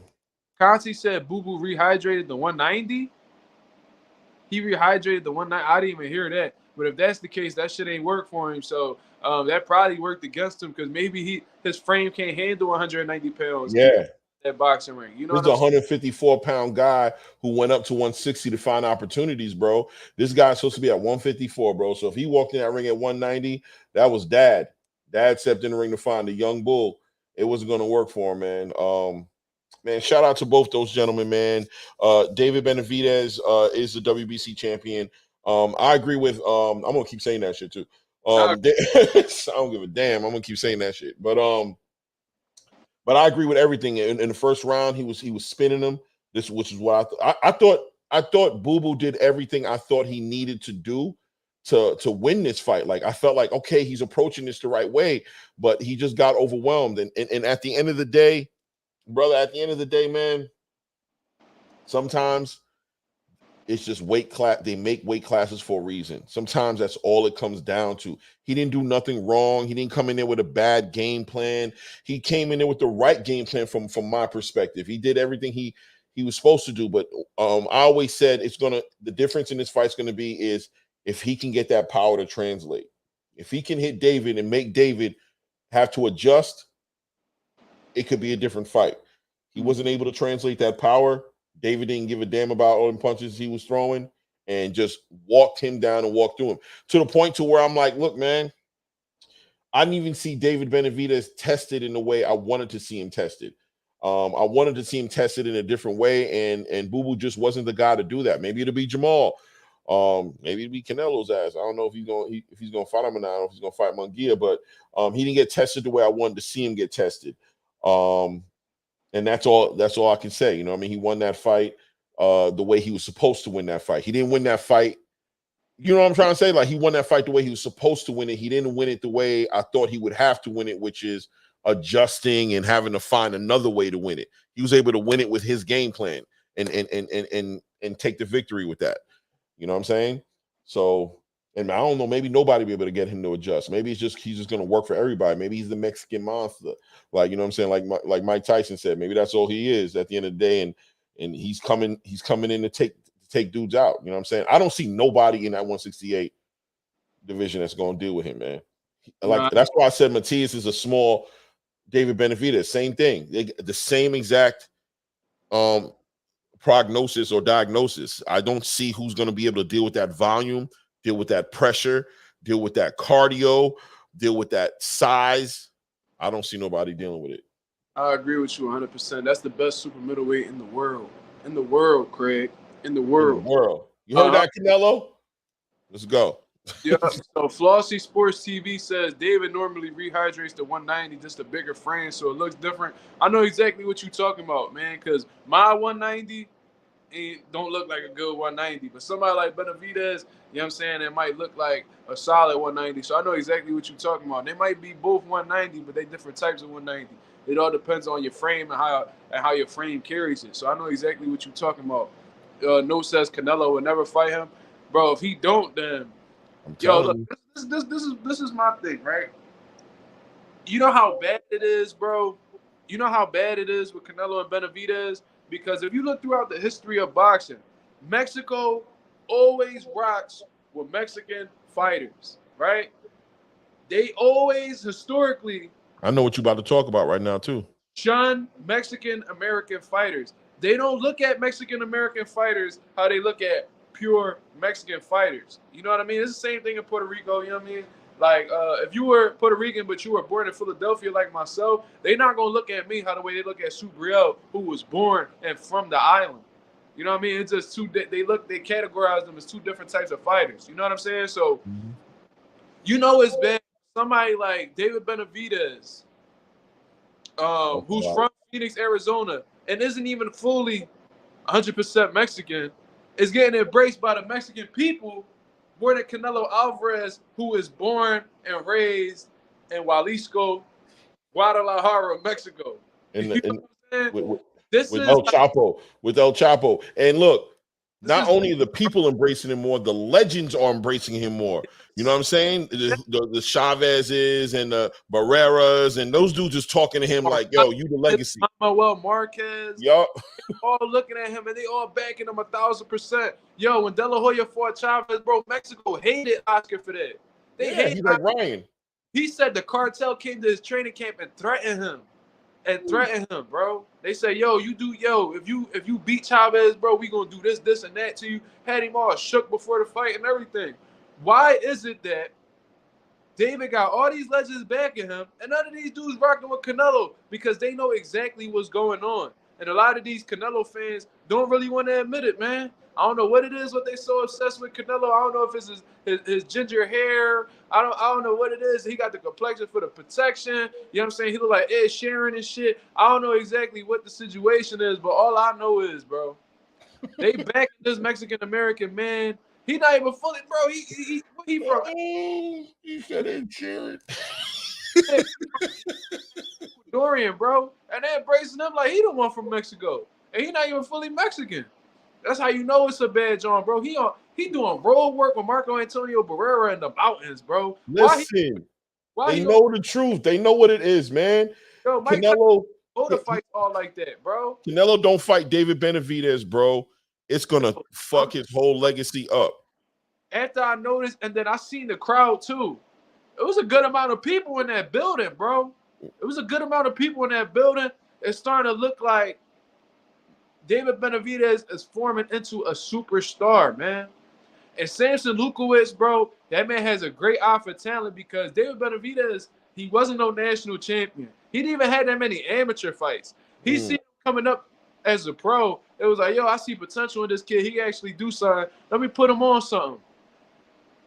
Took a chance on this kid based off of things he heard in sparring and just seeing how the way he came up it was fighting these guys coming up in the game. You know what I mean? That man done ran into a gold mine. This dude, David Benavidez, bro, if he stays focused, stays his ass in the gym, you know what I mean, stay out of the way and just solely focus on his craft, this dude is going to be the next big star in boxing, bro. I genuinely 100%, man.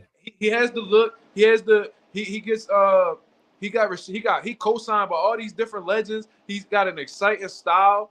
You know what I mean? You know what he gonna bring every time he come in there. He looking for the knockout. He trying to hurt you. He got a mean streak about him. What is it that you not gonna like? And he got a great story.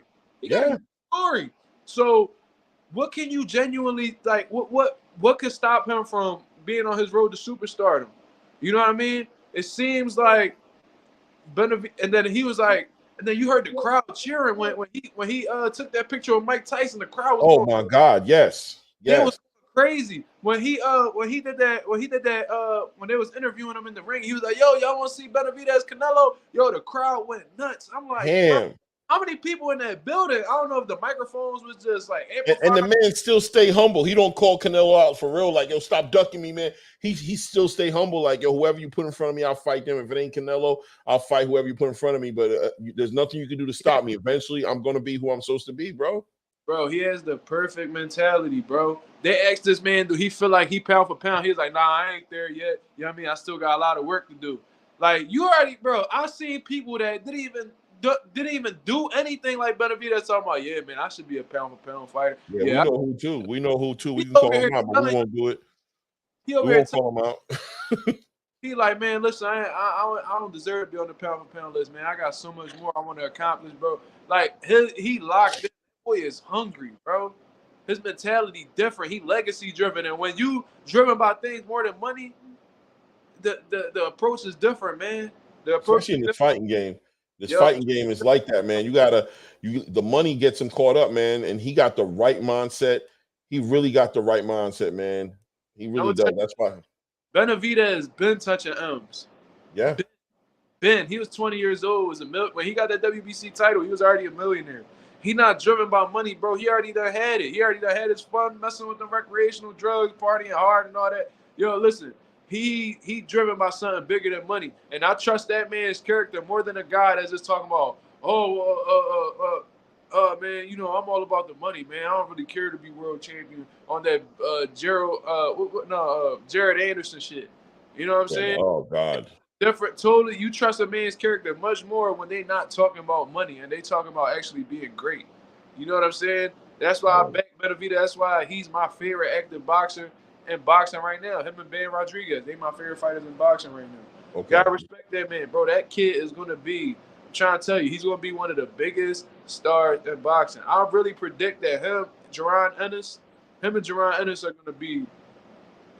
They gonna beat them dudes. Yeah, Jerron got that mindset too. The same mindset, not money driven. Yeah, not caught up on that. Not caught up on that.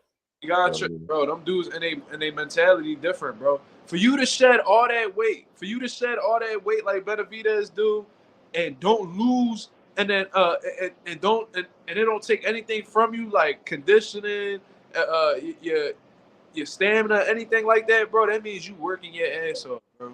I mean, especially coming from where he's coming from the little fat boy he used to be, and you know what I mean. This is the whole story is Reynoso smart enough?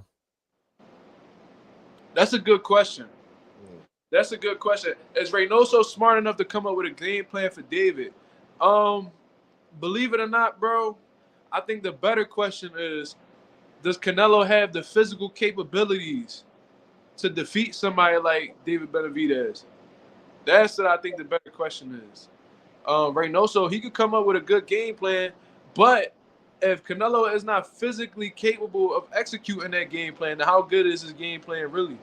You know what I'm saying? 100%. Like, I could come up with a whole, bro. I could come up with a whole game plan on how to beat Benavidez. I could give you the recipe, but it's different when you in the kitchen trying to cook it. You know what I mean? People have instructions on how to cook something all the time, and they could be in that joint trying to make it, and then it don't taste good. It's just not but when you got somebody in there who's actually experienced and has all the and is actually qualified to do it, they're able to do it to perfection. Canelo doesn't have what it takes to beat somebody like David Benavidez, bro. You know what I mean? That's what I personally believe. If anybody feels different, let's just see the fight. You know what I mean? Yeah, I agree. I think Canelo has a game plan. To beat Benavidez. I think Canelo is in that space now where Reynoso is just, training him to be who he already is. It's not about the game plan no more. It's about, can he physically execute and carry out the game plan? Because David's not caring about none of that. It's the pressure is the Mike Tyson line, everybody got a game plan until they get punched in the face, is very relevant in this situation. I don't care what the game plan is. When you're back, when he's leaning on you, when he's putting in punches on you, when he's busting you up in the clinch, when he's hitting you with 3-5 punch combos, when he's walking you down, when you hit him and he's not faded by it the way you want him to be faded, he continues to walk. Are you going to do this and win this fight? Are you going to do 12 rounds of what you need to do to take this fight from a David Benavidez? That's it. Yeah, so Jordan Sheriff, my guy, he came on not too long ago, man. Shout out to Jordan Sheriff. He says Benavidez jab a problem for anyone at 168 and 175. Yeah, definitely. What I did speak on my keys to victory was I wanted to see Benavidez shoot more than one jab because he gets into the habit of throwing single jabs, and being that Andrade was a good counter puncher, he might have been able to exploit that. They didn't go enough rounds for us to really see, in all honesty, but his jab is A1, bro. He got a fast jab, great jab, fully extended. You know what I mean? He catches guys right on the end of it. And what's crazy is when he leads with the right hand, it's just as fast as his jab. So Benavidez has fast hands, bro. Fast. Period. And he catches people real off guard with that lead right hand because of how fast he's able to shoot it. And for it to be for it to be a backhand and for it to get there that fast, just as fast as a jab, it's impressive, dog. But somebody to be that big and get off shots and get off lead shots that fast, that's impressive. You know what I mean? And seeing that Canelo struggled with a slower jab like Triple G's, I don't know if he's gonna be able to deal with Benavidez jab. Being that He Canelo, didn't do well with Bivol. huh? Bivol was catching him. Oh, of course, yeah, Bivol. All Bivol throwing straight shots for real, for real. So he was just raining them Jones on him. Like he was just running it up on him. You know what I'm saying? Being that Canelo gas tank, his conditioning is not A1. It's the reason why Canelo's a slow starter. You know what I mean? He's trying to preserve his gas tank for the later rounds. You know what I mean? So Benavidez is going to press him early and make him fight at a pace that he's not accustomed to fighting at. I could really see Canelo gassing out by the 6th, 7th round, and then Benavidez punishing him from there on. I can see Benavidez stopping Canelo, dead ass. I can see it too. I honestly could see that. Canelo doesn't have the foot speed to get out of the way of Benavidez's punches. You know what I mean? I can see it ending the same way it ended for Boo Boo. I can see the corner stopping it. That's it. I could just see it being stopped just too much. Andre has fast feet. He wasn't able to get out of the way from Benavidez punches. Caleb Plant has good feet. Wasn't able to get away from Benavidez punches. What the fuck make y'all think that Canelo, who is flat-footed as can be, and doesn't have completely abandoned his upper body movement at 168 pounds, what makes you think he's going to be able to avoid Benavidez's jab or his overall output? He's going to be a sitting duck for all of that, bro. I promise you that pulling straight back stuff with somebody as rangy as Benavidez is gonna catch him at the end of those punches, bro. I promise you that. When he was at 54 and 160, he was real elusive, good upper body movement. As he transitioned on to a heavyweight at 168, he's walking guys down with the high guard. He's walking guys down to the high guard, and you think that Benavidez is gonna take a back step against Canelo? No, he's gonna get into that close range with Canelo and let them hands go. And Canelo's not gonna have any answers for that. What is he gonna try to punch in between Benavidez shots? By then, he's gonna have to go through a hellstorm of combinations, 5, 6, 7. Yeah, the cost is way too high of a cost. That's not gonna let up. He's not gonna let up. Like and as soon as he catches you and he clips you, that's when he turns up. And that's the bad thing about that's going to be for Canelo is that the first half of the fight and the second half of the fight are different, right? Like the second half of the fight is when David's going to turn it up. That's when it's going to get turned up. When Canelo's at his weakest, that's when David's going to turn up. And yeah, bro, he's going to stop him. His will is just out this world, bro. Like he will not stop until the goal is accomplished, man. The only reason why Plant didn't get stopped was because he was holding on for dear life, and he was able to absorb the punishment better because he was a full-fledged super middle, not like Demetrius Andrade. Demetrius Andrade too small, came from 154. He couldn't take what that man was dishing out. You know what I'm saying? He made Benavidez look like a bigger puncher than what he is, in all honesty. You know what I mean? But that's because he was just a smaller man. And like I've heard Max Kellerman say multiple times, a good big man will be a great little man. And I think that's what happened. You know what I mean? And size makes a difference. Yeah, Max did say that. That was a real good line. Like, yeah, that's make true. A difference, bro. Weight classes make a difference, bro. That's what that fight was about. Weight classes. That's what that fight was way too an example of. Yeah. He got steamrolled by that man. There was nothing that he provided that bothered Benavidez at all. So, and I think Benavidez even wondered a little bit like, all right, let me just make sure that this dude don't got no power. Once Benavidez realized it and they clicked in and said like, oh, okay, this dude didn't do everything he gonna do. He just started disrespecting him, bro, and just running right through him. It was a wrap, bro. It was a wrap. And man, I'm a big fan. I've been a big fan of Demetrius Andrade since I was in like 8th, 9th grade, bro. Okay. It was sad to see him go out like that, but I hope that gives him further opportunities down the line. Like I would still like to see Demetrius Andrade get some good money fights against guys like him. David Morrell would be a solid fight. If Charlo was want to see him at 168. I mean, I don't think he's gonna go back down to 60. I think he's gonna stay there. Yeah, probably. You're I probably would right. like to see. I would like to see more opportunities, man. I would like to see him in some bigger fights so he could really try to redeem himself. How about I've seen this dude Darrell in the crowd. I don't know if is it Anthony Darrell? I know the one that got laid out by Caleb, right? Yeah, he also lost to Benavidez. I would watch Demetrius Andrade versus Darrell. Why not? I thought Darrell retired. Did he? I feel like he did. I'm checking right now. That's what I'm doing right now. Probably did. I don't even know, but I mean, there's a lot of opportunities out there for Demetrius Andrade. And hopefully, since he's working with PBC and all them, they could probably get something going. 93 Octane says devil advocate argument. What about Nello being shorter, man? Lower center of gravity, slip and rip to the body. Is he able gonna? That's the thing, though. I understand what you're saying. Slip and rip, he could counter Benavidez, whatever. The thing is, there's gonna be shots coming back at Canelo in them tight quarters, man. That's David Benavidez bread and butter, man. Him being in close, he don't want to box you from the outside. He wants to get inside, rip his combinations. And the thing is, it's gonna be very rare if Benavidez throws single shots when he's close inside like that. It's gonna be multiple punches being thrown out there, very fast hands. I don't know if he's going to be able to slip all them shots that Benavidez is throwing out there. I don't know that. You know what I mean? But I appreciate you providing that argument. You know what I mean? That's a good thing to think about, though. Lower center of gravity says he's the shorter man, slip and rip to the body.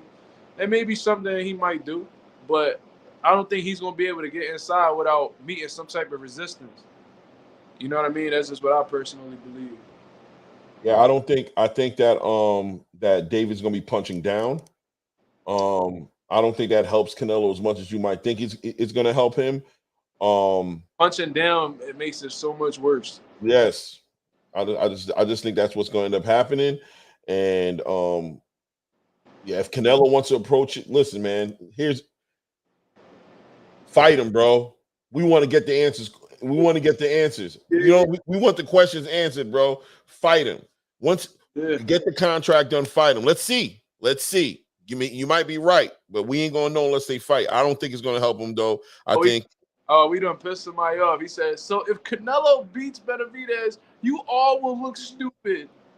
Okay. Yo, I already know that you a cornball because you a Giants fan. So I don't even care about what you're talking about. You know what I'm saying? Philly, Philly be stepping on y'all all the time. So I ain't even worried about y'all, man. I remember what Deshaun Jackson did to y'all back in the day, man. Watch your mouth, dog. You know what I'm saying? You don't even know what you're talking about. Shut your mouth, James. Shut your mouth. At the end of the day, we're not saying David will beat him. I'm saying I think David can beat him. I think, fuck that, bro. I think David's gonna beat Canelo. But ain't nobody gonna feel stupid because we're not asking for the fight because we think David's gonna beat him. We're asking for the fight because we want to see a competitive fight. So whoever wins that fight, Mark already said it early in the beginning of this damn thing that we're gonna get up on here and be like, "Yo, Canelo's that guy. He did the work." Ain't nobody riding no boxing. Yeah, nobody's riding no boxes, man meat to the point to where we need to see one guy win and one. No, we want to see them fight. If you want to see them fight, then you should be right on board with us and talking the same mess we talking about. Otherwise, if you're trying to make an excuse like they do for other fighters as to why they shouldn't fight, because Canelo, you already saying Canelo's going to win, then you ain't a boxing fan, bro. And this conversation for you should just sit back, take notes, or go back to being on Pornhub, whatever you was doing before you came up in here and bothering us. You know what I'm saying? Whatever it was you was doing, man. Go back to that. Go wash your hands, man, before you get in bed and touch your wife. This is the thing, bro. It's like I was on here and I made my prediction that Earl Spence was going to beat Bud, right? I turned out to be completely wrong. Completely wrong. Oh, they came for you. I know. You the worst. How you feel now? Of course. Yo, listen, when I didn't have as many subscribers at the time. I don't even think I had 1K yet, honestly. I probably only had like 7, something like that. But they was still at me. Yeah. They was cooking me. But this is the thing. I don't got a problem with being wrong. I've been wrong multiple times. I'm more right than wrong, but I've been wrong. You know what I'm saying?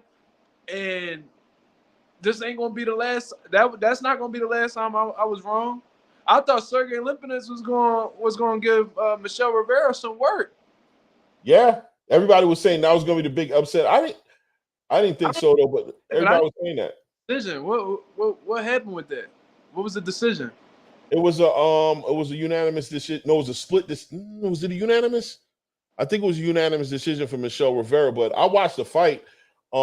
Michelle just, you know what I'm saying, just just stayed outside, you know what I'm saying, and just outboxed him, bro. It wasn't that impressive of a fight for either one of the guys, to be honest with you. I thought Limpiness was going, you know what I mean, give him straight gas. And then from the fight I was watching, yes, okay, Ralph said unanimous. Rivera. All right, cool. You know what I mean? I thought Limpiness was I wasn't sure if he was gonna beat him, but I thought Limpiness' style was gonna be a lot of trouble. And from what I was seeing on the prelims, it looked like Michelle Rivera, he was looking like Ali in there, light on the toes. Jab on his toes, moving around. Yeah, he was styling on Limpiness, man. Limpiness couldn't set his feet. He couldn't do his he could see all the big shots coming. What was the weight class? 140? That was Michelle Rivera's first fight at 140. 140, yeah. Yeah. Now, Michelle Rivera, he didn't really impress me neither. He dog food dudes at 140. That's just what it is. Yeah, I don't think if he can't become a little. Yeah, I don't see him when you look at that 140 division. I mean, good luck to him. Too hot. That shit too hot. Yeah, I don't think it works for him. Unless he starts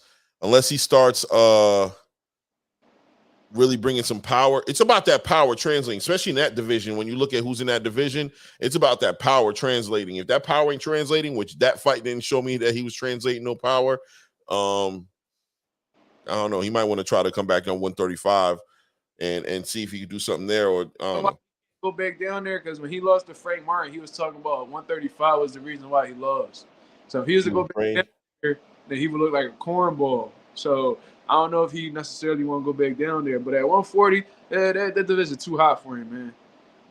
That division way too hot for him. He'll be a good. I heard Breadman say it. I brought him on the channel, man. I seen him commentate on the prelims too, man. Shout out to Breadman Edwards. Yeah, he was. Yeah. He was saying how he was. Breadman guy, you gotta connect me, man. You gotta put me on to that. I would love to commentate for the prelims on YouTube, man. I'm gonna work my way there. Don't even worry about it. But you know, You'll be there. Yeah. But I'm gonna talk to him about that, man. He got that PVC plug. I'm trying to see what's going on with that. But yeah, he said that Michelle Rivera will be a solid B-level opponent for an A-level fighter at 140. You know what I mean? So I was like, I see what you're saying. You know what I mean? Like, he's a solid B-level type guy that'll be a good opponent for one of the champions, or like a A-level guy like Richardson Hitchens versus Michelle Rivera. That'd be all right. Yeah. That's what he's gonna make you work. He's gonna give you the looks. Exactly. You know what I'm saying? He's gonna do that for you. And this is what I want to say too, man. That shit was cool at first when the show was coming around, but he need to let go of the whole Ali stuff, bro. That shit is stupid as hell, bro. So corny, bro. Like, when you was first coming around, people was like, "Oh, put it on his shorts, bro. You actually look like Ali." Oh yeah. Listen, bro. You've been around for a minute now. You've been out for a minute now. Everybody knows who you are. Bro, let go of the black and white trunks, man. Stop trying to fight like the man. You think because you look like the motherfucker that you is the reincarnation. Bro, he passed away while you was alive. You not him, bro. You not him. That shit is corny. Him having Ali written on his shorts, especially when you got like Ali's grandchild, you know what I'm saying, boxing, and you got lie, bro. If I was Nico Ali, I'd have slapped Michelle if I'd have seen I feel some kind of way about it. Like, you ain't like, has he even met Ali? Has Ali like given any type of like blessing of any kind? Or man, listen, no, I doubt it. Seriously. Right, so what are you doing? Ali. You taking the man's likeness and you're making money off it. I feel like that's borderline lawsuit worthy. Like, that's kind of weird, bro. That's real weird. He even got Ali on his trunks. That's not your name, bro. Yeah, it says Ali on his trunks. Your name is Michelle, bro. Rivera. Nothing. It don't even rhyme with Ali. Nothing. You are Dominican, my brother. Like, let it go, dog. You not. No, stop it. Yeah. You know what I'm saying? Yeah. Next fight, man, you better hope I don't see you at one of these events, dog. I'm gonna tell you about yourself. Yeah, and Ali don't do steroids. They say he got caught with that diuretic. Listen, Ali don't do those things, bro. Yeah, they said that diuretic that he got caught with could be a masking agent. as well. It could cover up the steroids that's in your bloodstream or whatever. But it is what it is, man. You know what I mean? It ain't help him. So No, it didn't. Frank whooped his ass. Frank Warren cooked that boy, put that boy on the skillet. It was a wrap. Listen, Yeah, get your money back. Whatever you was taking, get your money back. yeah, That ain't yeah. work out. Yeah. He started blaming. Like I think from the article I read, he was talking about that like his coaches gave him something that he didn't know about. And, bro, that sound good, bro. That sound great. I mean, it sound good. Yeah, the cheaters don't get no empathy, man. We ain't jacking that, man. You cheating, that's your business, man. Whatever you get is what you get. Thought Ergashev was gonna turn up. Wrong. He turned up in the first round. He tried, man. He tried. Yeah, he definitely tried. But the thing is, yeah, he did turn up. He was actually looking pretty good in the beginning. Like I seen like Superell shoot like a jab to the body. He came off real fast, like came off with something sharp, and I was like, ooh, I started getting nervous, bro. The butterfly. Listen, I said, ooh, this guy's punching hard. My daughter was like, oh my God, he's punching so hard. I'm like, yo, he's dead ass trying to like make a statement. And there was even one point where he hit Superell with like a body shot, or like it wasn't like he hit him completely with like he blocked it, but it pushed him back into the ropes. Like Superell kind of backed up into the ropes like and smiled at him. Yeah, knocked him off balance. And people was like, oh, and yo, the group chat was crazy, bro. Because they was like, yo, Superell ass. What you talking about? You backing this dude? I said, bro, this is a 12-round fight. Let it play out, bro. It's a 12-round fight. I said, keep talking. Bro, after that third round, they started getting real concerned. One of my homies, Reed, he put a bet. He was like, man, I had to cash out on the bet, man. He had me scared. I was like, yeah, exactly. You know what I'm saying? Because by the end of the second round, beginning of the third round, it was a different fight. You just saw it. It was like your dad said, it must have been that body shot. Homeboy was on his wheels. Ooh, that boy was leaned over like he got hit with some. Like he about to shit on himself. Yeah. I didn't want to say that. But it looked like he about to shit on himself. Yeah. Like he had a turtle or something, bro. That boy ready to go. Ralph says some fans don't understand when you do a prediction, you base it off of what you think is gonna happen. Sometimes what you think is gonna happen won't certain fans don't get it. They be emotionally invested. Yeah, of course. Like what I try my best to do is, bro, I let it be known if I like a fighter or not, right? But simultaneously, I still remain objective. Like I'm not a big fan of Devin Haney. I'm not. But I do believe that he's gonna outclass Regis Prograis. That's what I think. You know what I'm saying? I'm not one of them dudes that be like, oh, I don't like Devin Haney, so I think he's gonna lose every fight he get into. Not at all. Not at all. That's just not what it is at all. You know what I mean? There's fighters that I've liked, like Mario Barrios. Believe it or not, bro, I'm a big fan of Mario Barrios because coming up when I was an amateur boxer, I loved how the way he created offense, bro. I would watch his fights nonstop and try to like copy like his combination punching, fast hands, good body shots, accurate, great jab, good slip counters. You know what I mean? I would watch Barrios, but when I heard that he signed to fight Tank, I was like, oh man, like yo, look, I rock with Barrios, but he ain't beating no Tank. That's me being objective. And I thought he fought the shit out of Tank. I think he fought the living. I think he fought. No, I knew, bro. I got an interview on YSM Sports Media probably from like 2-3 years ago talking about it. I said that that's gonna be a tough fight. Stylistically, that fight's gonna be a tough fight for Tank, but I had Tank stopping him, and that's exactly what happened. Like I knew. I said, yo, if he don't hurt Barrios, it's gonna be a tough fight for him. And there was a few rounds went by before he actually hurt Barrios, and it was tough. It was tough, bro. He even looked like he stunned Tank at one time. You know what I'm saying? So I could be a fan of a fighter and still keep that objective mindset where I could be like, all right, I like this fighter, but let me be realistic. And I could be like, yo, I could be realistic and be like, oh yeah, I like him, but this is a bad style matchup for I think he's gonna lose. Or I could see a guy I don't like that I'm not a fan of, look at a fight objectively and be like, oh yeah, he gonna win, no doubt. You know what I'm saying? Like I have the ability to do that, but a lot of fans, like you said, Ralph, are emotionally invested, and when you so emotionally invested, it's hard for you to acknowledge the facts. You know what I'm saying? And there was like a YouTube channel on here that was saying facts over feelings. I agree with that. Right. And I try to keep it as factual as possible, even if I am a big fan of a fighter. You know what I'm saying? Yep. I feel like a defeat to Benavidez will use up almost all of the mileage that's left in Canelo's career. He's gonna take some damage, bro. And Canelo, we don't really know if he's changed much since we've been, because there was a period of time we would say Canelo was on a decline, and then after that Jermall fight, a lot of people was talking about Canelo was back. The thing is, I don't know if Canelo is back because Jermall didn't provide any resistance to make me think that he was back. You know what I mean? Now, At the end of the day, what did Jermall do to cause Canelo to tell you that he's back? Come on, stop it. nothing. He did nothing. Jermall was he was trying to survive, bro. His whole objective was not getting knocked out. That was his whole thing. Even when he dropped, bro, he was like, man, I ain't about to take any chances. I ain't gonna overcommit to any shots. I'm not trying to get countered. That was his whole thing. So he didn't provide any resistance. So of course Canelo gonna look good. Now, if it was a situation where Jermall was giving Canelo hell, and Canelo was still, Canelo was doing things that he wasn't doing in previous fights and actually looking sharp, I'm like, oh, okay, so it must have been the injury. You know what I mean? But we don't know. But I agree with you, Jordan. I think against Benavidez, I think that fight against Benavidez would take a toll on him, man. And I think he'll be shortly on his way out after that. Canelo's especially considering how long he made David wait.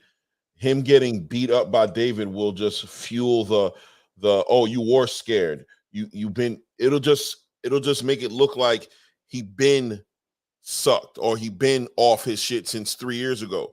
You know what I'm saying? That's what it'll look like. I think, in all honesty, I think it'll hurt him more if he loses to another Mexican fighter. I think that he'll be much more okay with losing to a guy like Bivol, who's not from his country, than losing to a guy that's actually of the same ethnicity as him. You know what I'm saying? I think that's why he was going on that whole campaign talking about he don't want to fight Mexican fighters anymore because he represents Mexico. I think what he was really trying to say is that he wants to be the top dog in Mexico, and he don't want to fight a Mexican that could possibly overthrow him as the top dog. I think that Canelo has a lot of pride in where he's from. I think he holds a lot of pride in being the top dog in Mexico, him being the number one dude. And he understands if he loses to somebody like Benavidez, it'll be pretty much a passing of the torch. That's what I think. I think that he'd be much more content with losing to a white man, a black fighter. I think that it'll hurt his heart a lot more if he loses to another Mexican fighter. That's what I believe. I agree with you. I think he made that clear just by making that statement years ago when he said he don't want to fight no other Mexican fighters. I don't think that had nothing to do with being prideful in Mexico and like I don't want to hurt another Mexican. I think that was him securing his space as king, as a top dude in Mexico by fighting that way.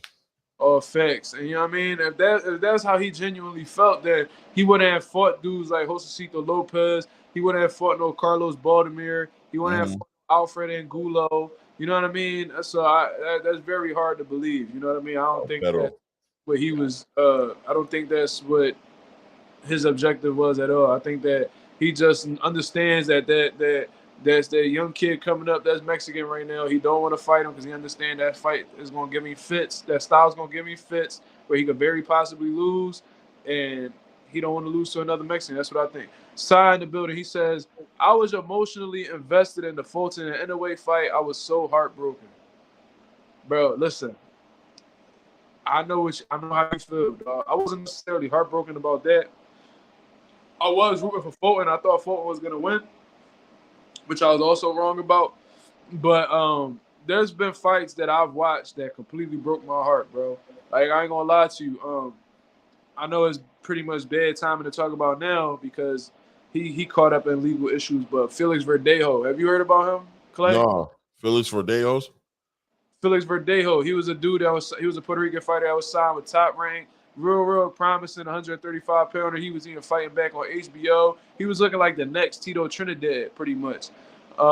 Very, fast feet, fast hands, great boxer, man. But something that happened where like he got into a bad motorcycle accident. He was essentially like never the same afterwards. His performances started to look real bad, and he ended up getting a couple losses. His first pro debut, his first loss, bro, that shit broke my heart, bro. Broke my heart. Verdejo Sanchez? Felix Verdejo Sanchez, yeah. Now he doing life in prison now for You know what I mean? Murdering some woman. You know what I mean? But Kidnapping resulting in death. Yeah. yeah, bro. Yo, listen. If you watch his early days, bro, that kid was looking like the one, like the Mm. one. And it was when he first lost, bro, and then with his second loss, because he started to look like he was coming back into his own. Then he lost to that dude that Tiafimo ended up beating up, and Lomachenko. No, Lomachenko ended up stopping him. It was that tall Japanese fighter. You know what I'm talking about? What's his No. name? Nakatani. No, I don't know. I don't know him. I ain't gonna lie.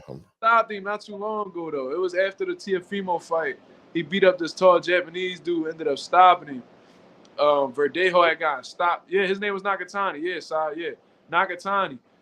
He was beating Nakatani, bro. He dropped him like 2 times, and bro, gassed out in the later rounds, and Nakatani drowned him. Nakatani drowned him, bro. Damn, bro, I was in pain, bro. I was in pain. So I know exactly what you're talking about. That heart, your heart breaking after a loss, bro. I had pro fighters of mine that I had real deep like personal relationships with, like my brothers. Seeing them get knocked out in fights, bro. That's like the closest thing to heartbreak you'll ever experience, bro. Like, Yeah, when I seen Roy get knocked out by Tarver back in the day, that's how I felt. It was like watching the trade towers going down. I couldn't believe it. I couldn't believe it. yeah, bro. That heartbreak is real, bro. And then like ever since then, bro, I was like, yo, I'm never gonna get emotionally attached to another fighter again, bro. That's what Roy did to me. When I seen that, I said, it's over for that, man. I'm not doing that no more. It felt like I genuinely like lost somebody. Like I like like I love trying to tell you, bro, like that pain different. Like when one of my pros had gotten knocked out, bro, I swear I ain't talked for like 3 days, bro. I ain't talked for 3 days. I ain't go to the gym, nothing. That's Like, crazy, right? pain different, bro. I'm telling you, I know exactly what he talking about. I know exactly what he talking about. All right, this is gonna be the last one. I'm gonna wrap this up because we've been off here for 2 hours, man. We got 25 people in the building. I didn't even tell y'all today, man. Hit the like button as soon as you come in if you're enjoying the content, of course. 93 Octane says, "Is this version of Maul ready for John Beck or Adames?" I'm gonna let you. You want to answer that? Yes, he is. He's ready for those guys. I mean, listen, at the end of the day, this is the worst version of him that you're gonna see. He said it himself in a post conference. He's only gonna get better from here. So, is he ready to fight those guys on his next fight? Look, this is what I believe. You're never really ready at the end of the day. You know what I'm saying? If those fights come across his table, he's gonna get ready to fight those fights. What he showed me tonight was that what's between his ears ain't faded away. He's still on his game. Physically is probably the only thing that he needs to conquer as far as getting back down to 160 and doing it in a healthy way. That's probably his only thing he has to conquer. But in between his ears, that man showed me he's a focused fighter. I have no problem with him fighting either one of those guys. Yeah.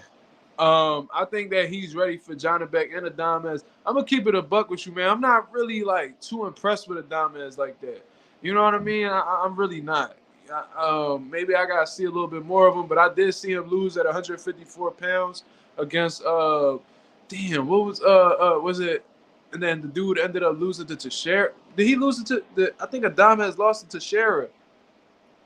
Was it Patrick Teixeira? Yeah, I think. Hold on, I'm gonna tell you right now. And then Teixeira lost to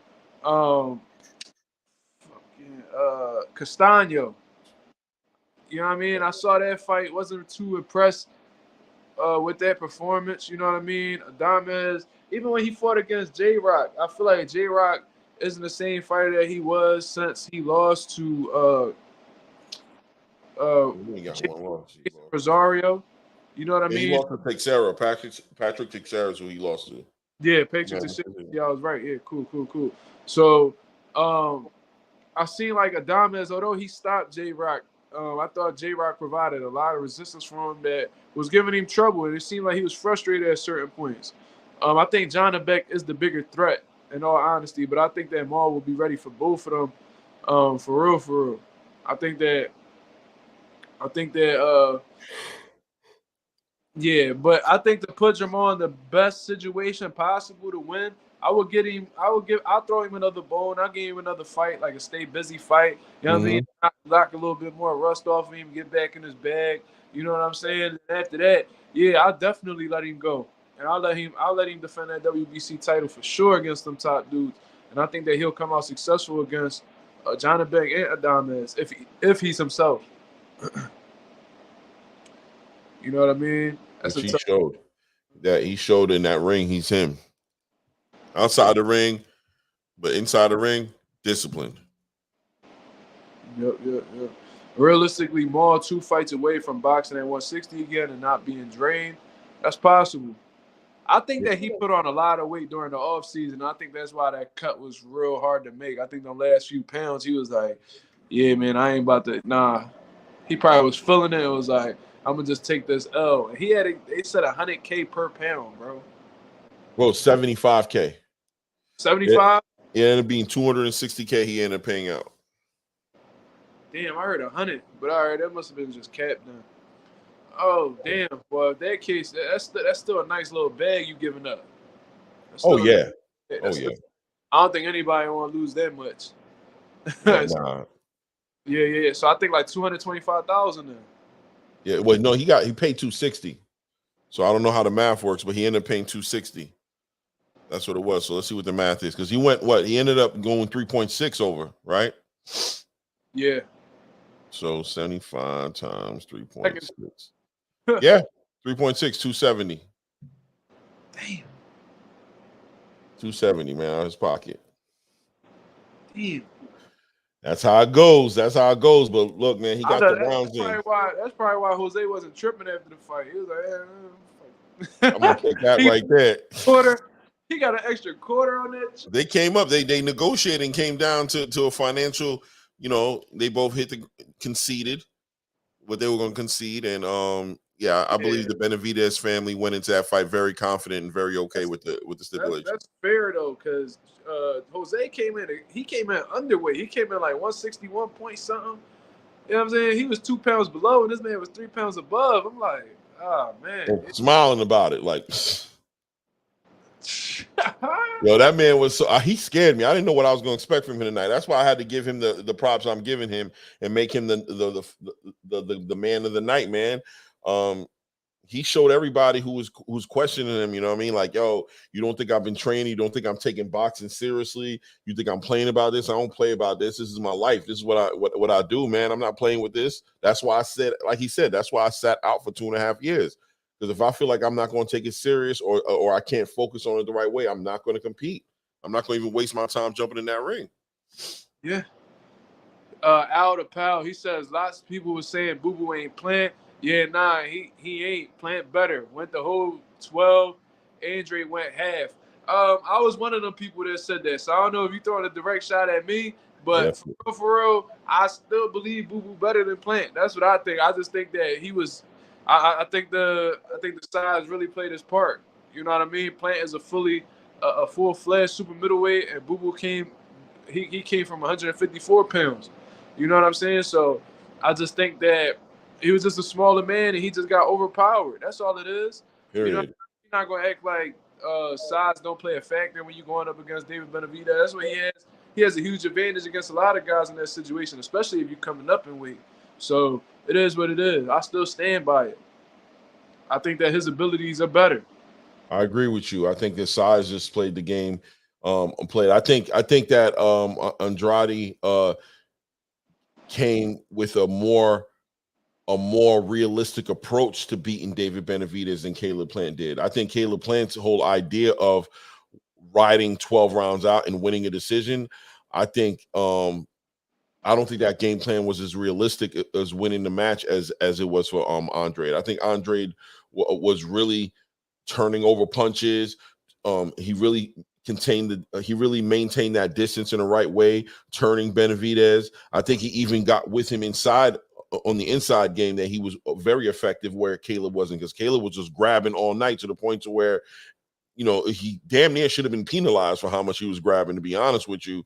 Right. And Boo Boo was making him pay in a way that Caleb Plant couldn't make him pay. And Caleb Plant is the true 168 pounder and couldn't do it. And you know what I'm saying? So I think at the end of the day, weight classes are made for a reason, and that's why it happened. Not because Caleb and Boo Boo ain't in the same conversation. For real, for real. Yep. Sai, and that's crazy because I guess Sai agree with you. He said Boo Boo also wasn't holding on for dear life. Yeah. Yep. Super J, this is gonna be the last question before I get up out of here. He says Matias versus Russell. I'm assuming you're talking about Gary Antoine Russell. That's a great fight. That's another great fight that could be made. You know what I mean? I think Russell been running his mouth about Matias as well. They've been going back and forth on like social media and stuff like that. From what I've seen, I think he did like an interview with Mill City Boxing and they was talking back and forth. You know what I mean? They not rocking with each other. So that'd be a great fight. You know what I mean? I haven't really seen too much of Russell in all honesty. I seen like when he fought like a few different dudes.